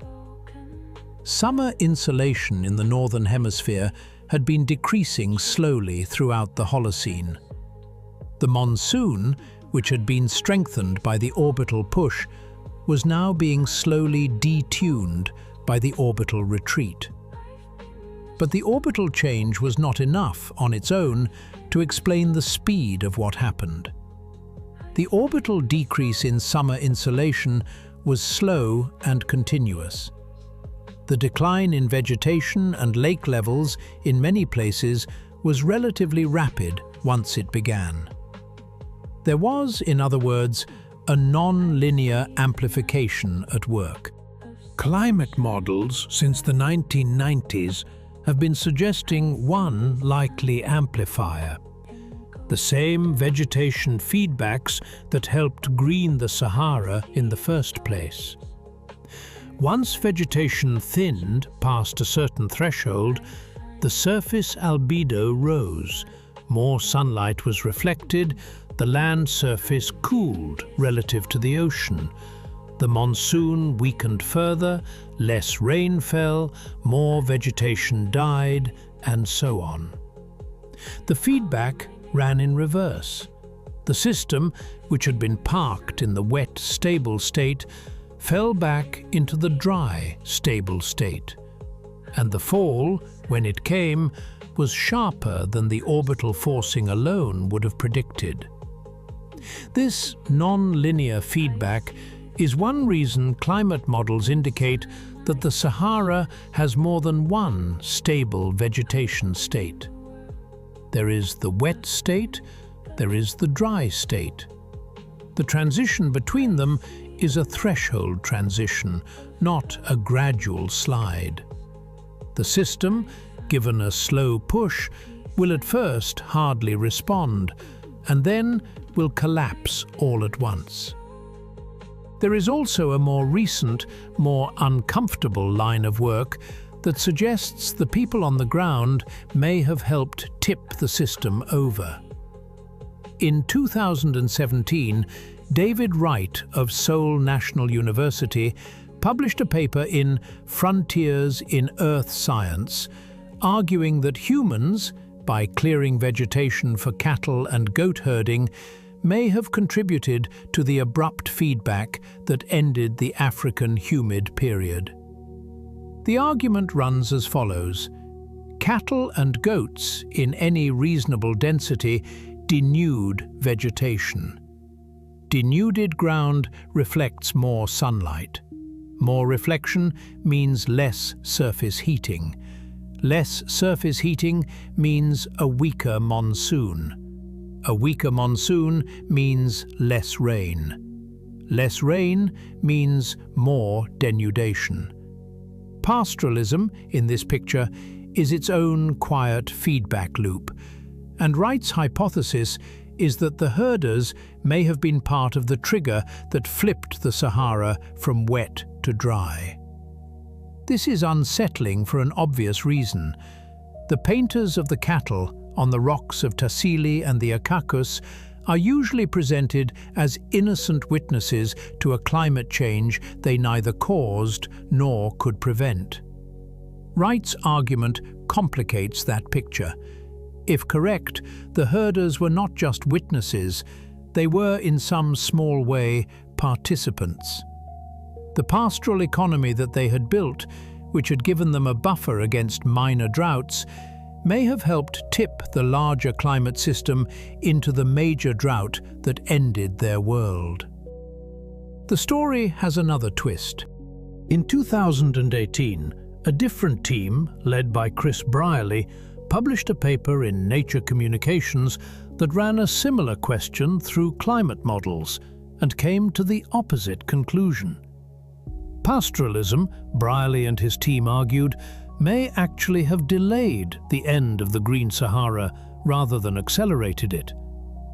Their model suggested that grasslands grazed by domestic herds in some configurations retain moisture better than the natural vegetation alone, and that the human-managed landscape may have held on for several centuries longer than an unmanaged landscape would have. Whether the herders accelerated or delayed the collapse, in other words, may depend on which feedback dominated, and the dominant feedback may have varied across regions and across centuries. We do not yet know which of these views is right. We may never fully know. The Sahara is a big system, and the records are spotty, and the timescales involved are long. But the broader point, that humans were not merely passive victims of the climate change that ended their world, but were participants in it, in ways that may have either softened or sharpened the collapse, is a useful corrective to a simpler narrative. The wet Sahara was not destroyed by a callous earth indifferent to the people on it. It dried in a complex dance of orbital forcing, vegetation feedback, dust feedback, and human land use, all running together. For the people standing under the same overhang on the Tassili Plateau, the experience of the ending was, almost certainly, not perceived as an ending at all. The rain skipped a year. There had been bad years before. The herd was thinner that summer. The next year was nearly average. The year after that was bad again. Then there were 3 good years in a row, almost like the old times. Then a stretch of bad years.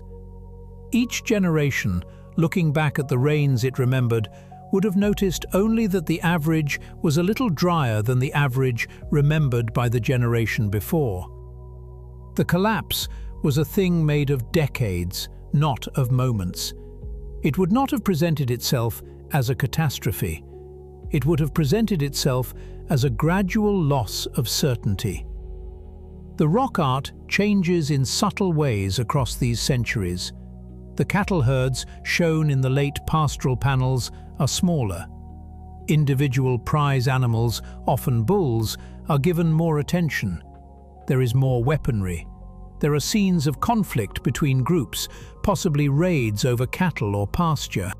The painters were noticing what was happening to their world, and in their own quiet way were recording it. Manning and Timpson, in radiocarbon-based population reconstructions of the Central Sahara, traced a peak in human population between roughly 8,000 and 6,000 years ago, followed by a collapse to about half its peak within the next 1,000 years. People left the Central Sahara in waves. They went east to the Nile Valley, where the river continued to flow regardless of the desiccation of the surrounding country. They went south to the wetter margins of the Sahel and into the savannas of West Africa. Some stayed in the Tassili and the Akakas and the Hoggar and the Tibesti, in shrinking enclaves around the most reliable gueltas, holding on as small populations into the historical period. The transition from green Sahara to present-day dry Sahara is now considered the greatest environmental transition of the Holocene in northern Africa. It produced one of the largest sustained human migrations in prehistory, and it culminated, in the eastern Sahara, in the foundation of one of the most famous early civilizations in human history. The people who reached the lower Nile during the desiccation of the Central Sahara were not the only ones who walked into Egypt, but they contributed substantially to the population that would, over the following 2 millennia, build the towns, the writing system, and the irrigation infrastructure that became pharaonic Egypt. The Sahara dried, and the desert pushed its population east, and the eastern population concentrated along the Nile, and the Nile, which was reliable in a way the Sahara no longer was, supported the densities at which states form. Mesopotamia, on a similar timescale and with a similar river, did the same thing. The classic view that the early urban civilizations of the Near East were river civilizations has a Saharan footnote. Those rivers became attractive in part because the alternatives, the wet plateaus and inland lakes of the Sahara, were closing. Meanwhile, the lakes of the Central Sahara dried in turn. Lake Megalake Chad shrank over centuries, retreating from its high stand and exposing its old lakebed to the wind. The Bordele Depression, the deepest part of the old basin, became a vast lake of sediment and salt. As the wet phase ended, dust export from the now bare Sahara surged. The Bordele bed today is the single largest source of wind-blown dust on Earth. From it rises a more or less continuous plume of fine particles that the trade winds carry westward off the African coast and out across the Atlantic. The dust crosses the ocean. It falls on the Caribbean. It falls on the Amazon basin, where the phosphorus in it fertilizes the rainforest's nutrient-poor soils. It falls in stony hailstorms on Caribbean islands. It falls in pale layers on every ocean it crosses. And the dust crossed the ocean. Did the painters of the wet Sahara know that anyone ever would come back? It is hard to know what they thought. There is no written record. The songs are gone.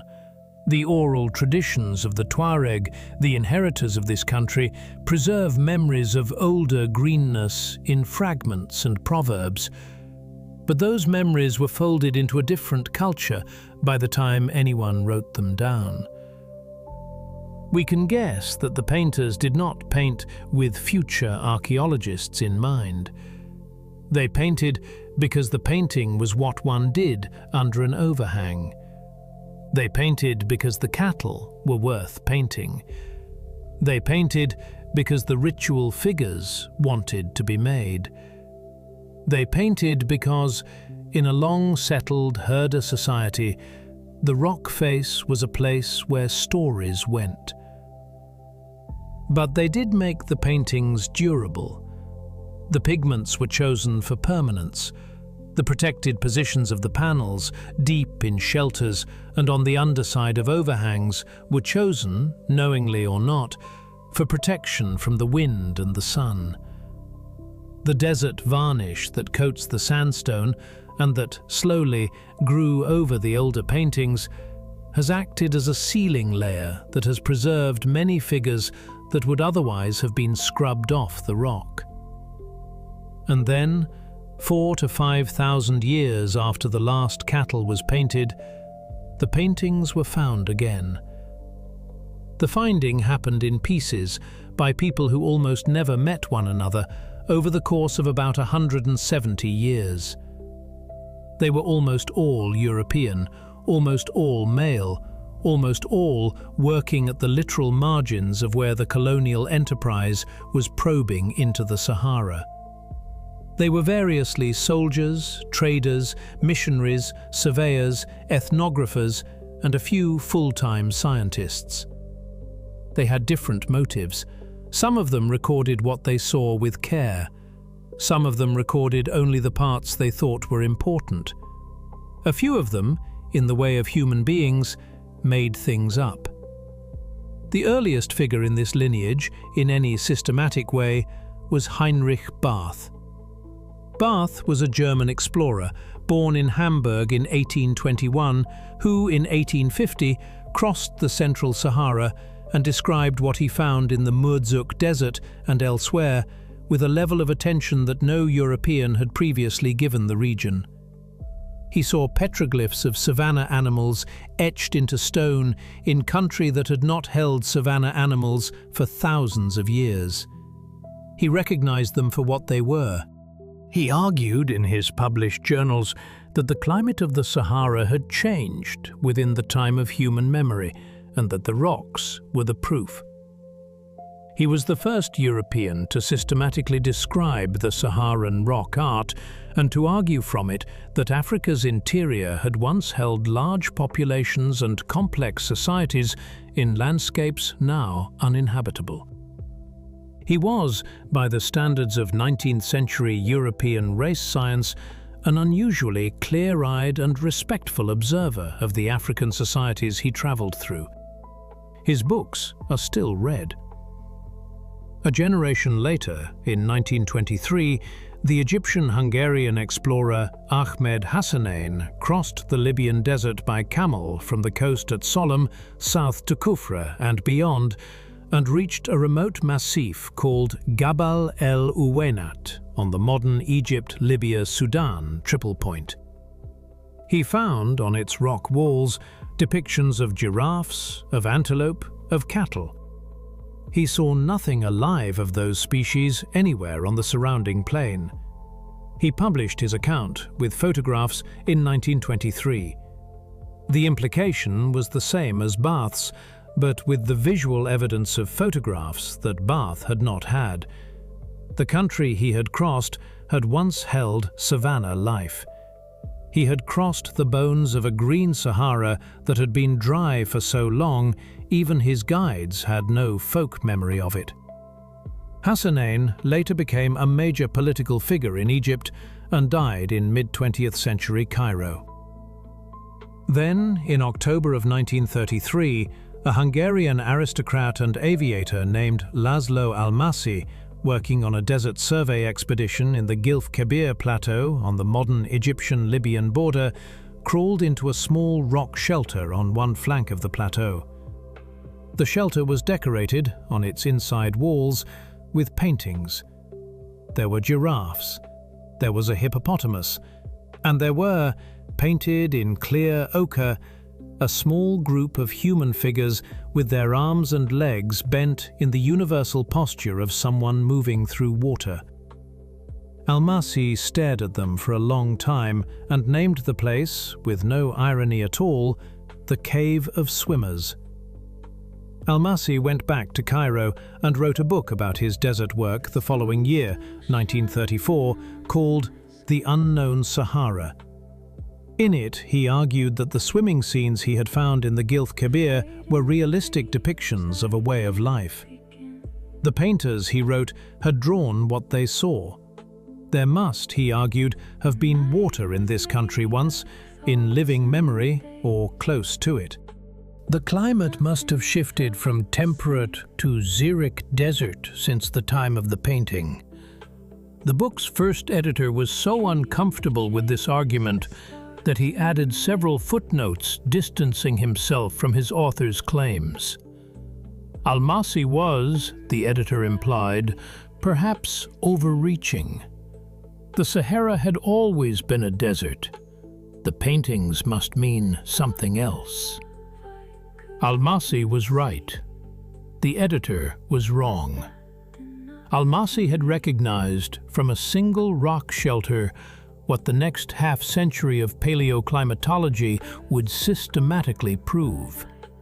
He coined the phrase Green Sahara in the 1930s after years of expeditions across the Libyan desert.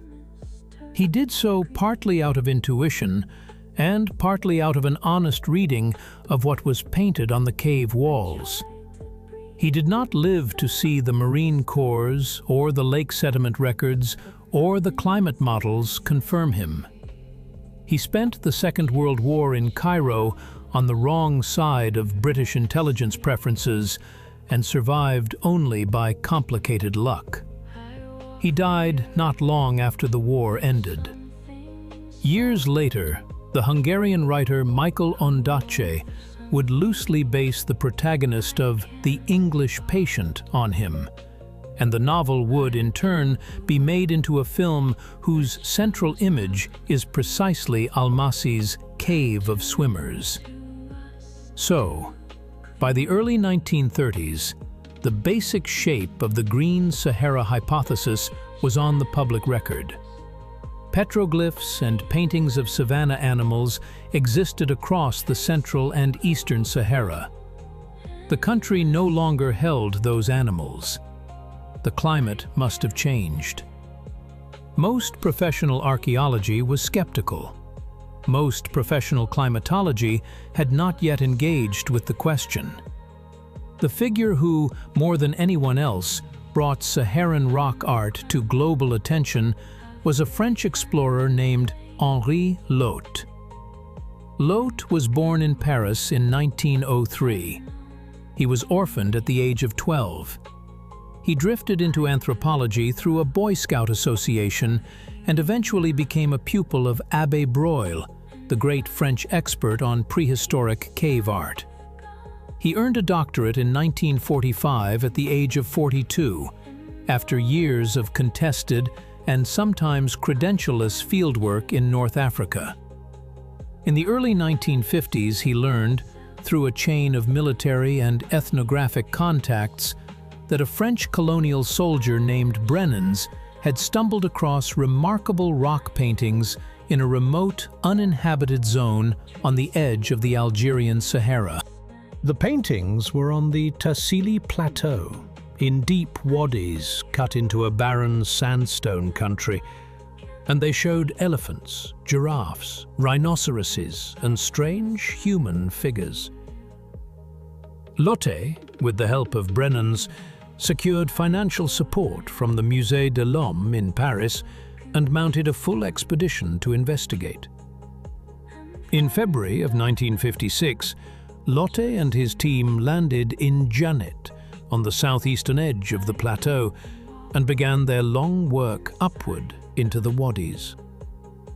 He was guided by the Tuareg Jebrin Ag Mohammed Machar. The expedition stayed for over a year. They returned in 1957, in 1959, in 1962 and in 1970. Lotte wrote of his first season under the overhangs that he had never seen anything so extraordinary, so original, so beautiful as the art at Tassili. He published a popular book, À la découverte des fresques du Tassili, in 1958, in which he reproduced traced copies of hundreds of the panels. The book was a sensation in Europe. It put Tassili on the global cultural map. Lotte's expeditions, in retrospect, have been heavily criticized. His team, working before modern conservation protocols, was accused of faking some images, of deliberately darkening certain panels for tracing and photography, and of damaging others by wetting them to make the pigments brighter. The wetting, in particular, sometimes caused the original colors to leach out of the rock and bleed into the surface, reducing the original colors beyond repair. Some of the panels Lotte reproduced are no longer the panels Lotte saw. The originals have faded faster than they would have in the absence of his attention. And a few of the figures that Lotte published, especially in some of his more spectacular reproductions, have been suspected of being, at best, heavily reconstructed and, at worst, partially invented to fit his own ideas of what the panels should show. This is uncomfortable. It is not unique. The early decades of any field of rock art study anywhere in the world are full of stories of well-meaning but ultimately destructive interventions. The painters of the wet Sahara had no idea their panels would survive long enough to be vulnerable to a Frenchman with a damp sponge. The Frenchman had no idea his methods would be condemned by a generation of archaeologists who had not yet been born when he was working. The history of the discovery of Tassili is, in a real sense, a history of the gradual education of the people doing the discovering. Lotte's later years carry a stranger note.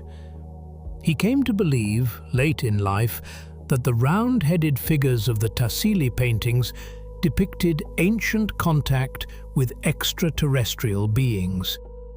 He is now considered one of the early proponents of the so-called paleo-contact or ancient astronaut idea.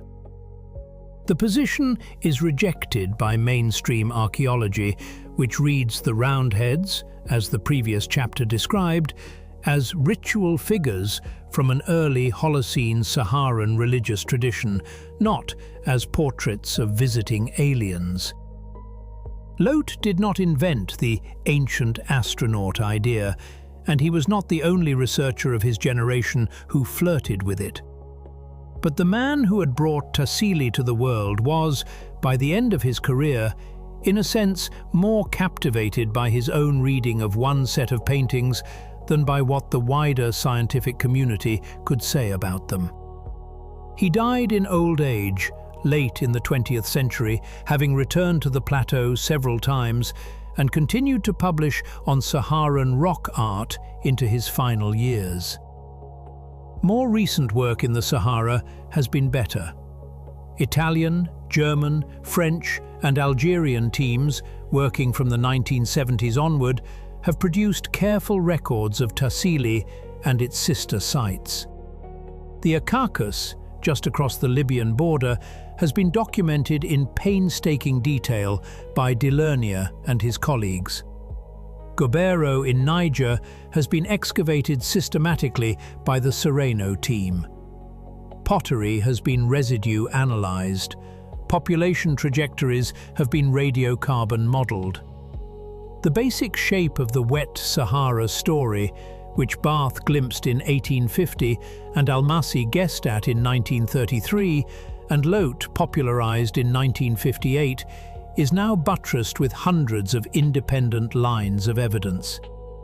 The rocks themselves, however, have not always been treated kindly by the modern world. Since 2009, at least 10 of the rock art sites in the Ochre have been the object of deliberate vandalism. vandals have used sledgehammers and chemical solvents to deface the prehistoric panels. Other rocks have been damaged by seismic survey work for petroleum exploration. Civil unrest, especially in Libya since 2011, has reduced the protection that conservation authorities can offer. Some of what survived 10,000 years of weathering is now, paradoxically, at greater risk from a few decades of human carelessness than from 100 centuries of wind and sand. The horse period of Saharan rock art, beginning around 2000 BCE, comes into the historical record from this side, the side of the explorers. By the time of the horse period, chariots are spread across the central Sahara, indicating both a drier climate and new patterns of long-distance movement and trade. Then, around 1000 BCE, the camel period arrives. The camel, suited to long marches without water, replaces the horse and chariot as the dominant motif on the rocks. By the camel period, the country in which the paintings are made is fully a desert. The herder cultures of the wet Sahara are gone. Their descendants, mostly the early Tuareg and Proto-Berber peoples, are still here, but they are living a different kind of life, in a different kind of country. And the rocks, for those 4,000 years of the late pastoral, the horse, the camel, and the early historical, hung on to their paintings. The explorers came late. They arrived to a desert that had been quiet, in a human sense, for a long time. The country they crossed had become the Sahara of the textbooks, with its empty horizons and its severe winds and its impossible distances. The paintings on the rocks looked to them like impossible objects. Cattle in the desert, giraffes in the desert, hippopotamuses in the desert, swimmers in the desert. It took 170 years to put the pieces together, but the rocks had been waiting longer than that, and they were patient, and they were not going anywhere. The color of the Tassili Plateau on a moonless night is the color of nothing. The rocks are still patient. The rocks are still not going anywhere. 6,000 years after the rains weakened, 8,000 years after the round-headed figures were painted, 15,000 years after the orbital push first set the monsoon climbing north, the same overhang you have been standing under since the first chapter of this story is still here. The cattle paintings are still on its underside. The swimmer figures are still in their distant cousin shelter on the Egyptian-Libyan border. The plateau is still called, on every map and every road sign, Plateau of Rivers. This is what the plateau remembers. It remembers a deeper geology, the 750-million-year-old rocks of the Tuareg shield underfoot, the supercontinent that was Gondwana assembling around them, the slow tilt of the layers north under Pliocene volcanic uplift, the carving of the wadis and the arches by wind that will keep blowing for as long as there is a planet here to spin. It remembers the empty Sahara of the last glacial maximum, a desert larger than today's, almost without human beings, exporting dust to every ocean. It remembers the orbital push of 15,000 years ago and the long, slow climb of the monsoon up its slopes. It remembers Megalake Chad and the giraffes drinking from the wadis below.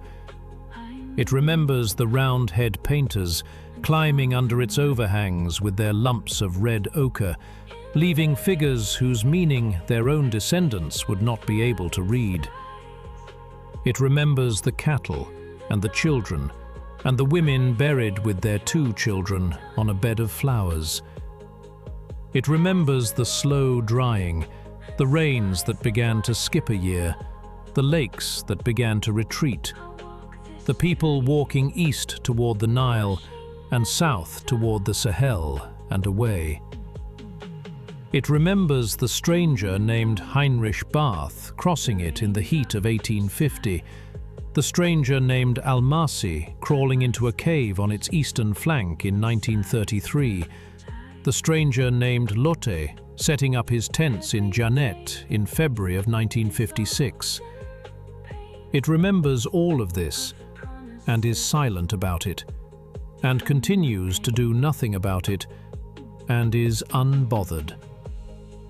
The Sahara today is the world's largest hot desert. It covers more than 9 million square kilometers of North Africa, an area larger than the contiguous United States. Almost all of it receives less rainfall in a year than London receives in a single autumn week. There are stretches of it, especially in the eastern Libyan desert, where decades have passed between recorded rainfalls. The country that 10,000 years ago held giraffes and crocodiles and tens of thousands of cattle herders is today the most thoroughly arid landscape on the planet outside Antarctica. But a few small relics still hold on. In the high gueltas of the Tassili Plateau, the permanent rock pools that we mentioned in the very first chapter, a few clinging populations of green Sahara biology have lasted into the modern era. There are, or until very recently were, small Saharan crocodiles in some of the deepest pools, the last descendants of the crocodile populations that once filled the rivers and lakes of the wet phase. They are, or were, tiny by crocodile standards, less than 2 meters long, eating frogs and small fish, hidden in pools that nobody not from this country would ever find. Most of these populations have died out in the last century. A handful may still survive in the most remote corners. They are the last ghosts in stone of an animal that 8,000 years ago was an apex predator across a continent. There are also relict trees. The Saharan cypress, Cupressus dupretiana, grows on the high massifs of the Tassili and in a very few neighboring areas, with only a few hundred mature trees still alive on the plateau. Some of those trees are very old, dating back to a wetter, recent past. Their seeds rarely germinate. The country is too dry now for them to reproduce reliably.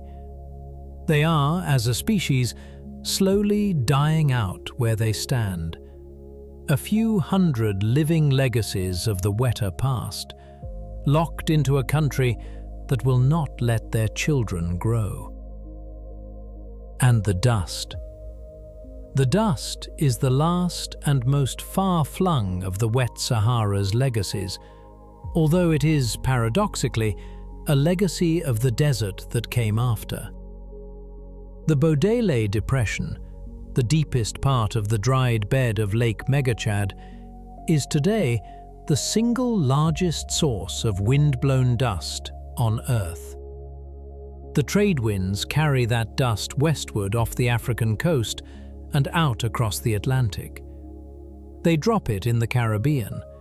They drop it in the Amazon basin, where the phosphorus in the dust fertilizes the rainforest's nutrient-poor soils. The Amazon, in a real and measurable sense, is fed by an African lakebed that dried out 5,000 years ago. The green South American canopy is in part a child of the dead North African lake. The world is connected in slow ways we are only beginning to fully reconstruct.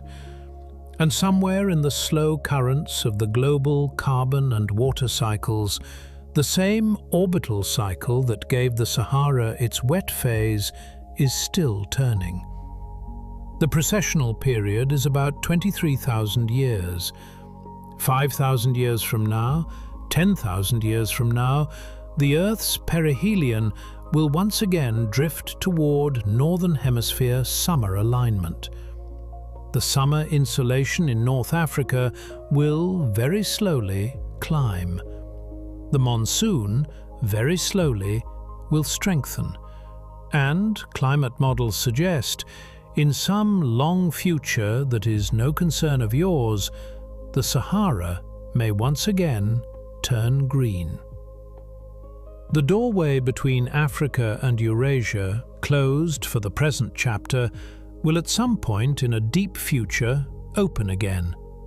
There will be lakes, there will be rivers in the wadis, there will be perhaps some other species painting some other animal on the underside of the same overhang, on the same plateau, on the same rock that has been waiting for them. But as you drift towards sleep, maybe you can imagine it just for tonight. The overhang is there. The cattle paintings are still on its underside. The swimmer figures are still in their distant cousin shelter on the Egyptian-Libyan border. The plateau is silent. The night is enormous. The stars above the plateau are the same stars that the round-head painters looked up at as they set down their ochre and walked out of the shelter for the night 10,000 years ago. The Milky Way is the same Milky Way. The constellations are slightly shifted from what they would have been because the Earth's axis has wobbled in the meantime, but most of the bright stars are recognizable. Vega is there, Sirius is there, the cluster around Orion is there. A cypress, somewhere on the high massif, holds on to a small store of moisture in its trunk and does not let it go. A few crocodiles, if any are left, lie quiet in the bottom of a guelta deep in the plateau. And in the wide, dark country below the plateau, the wind moves slow lines across the dunes, lifting fine dust into the upper atmosphere, where it begins the long crossing of the Atlantic toward the canopy of a forest the painters of Tassili never saw. The plateau is the last witness. It remembers. It does not say anything.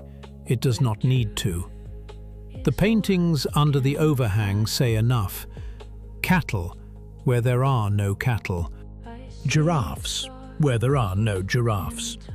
Swimmers, where there is no water.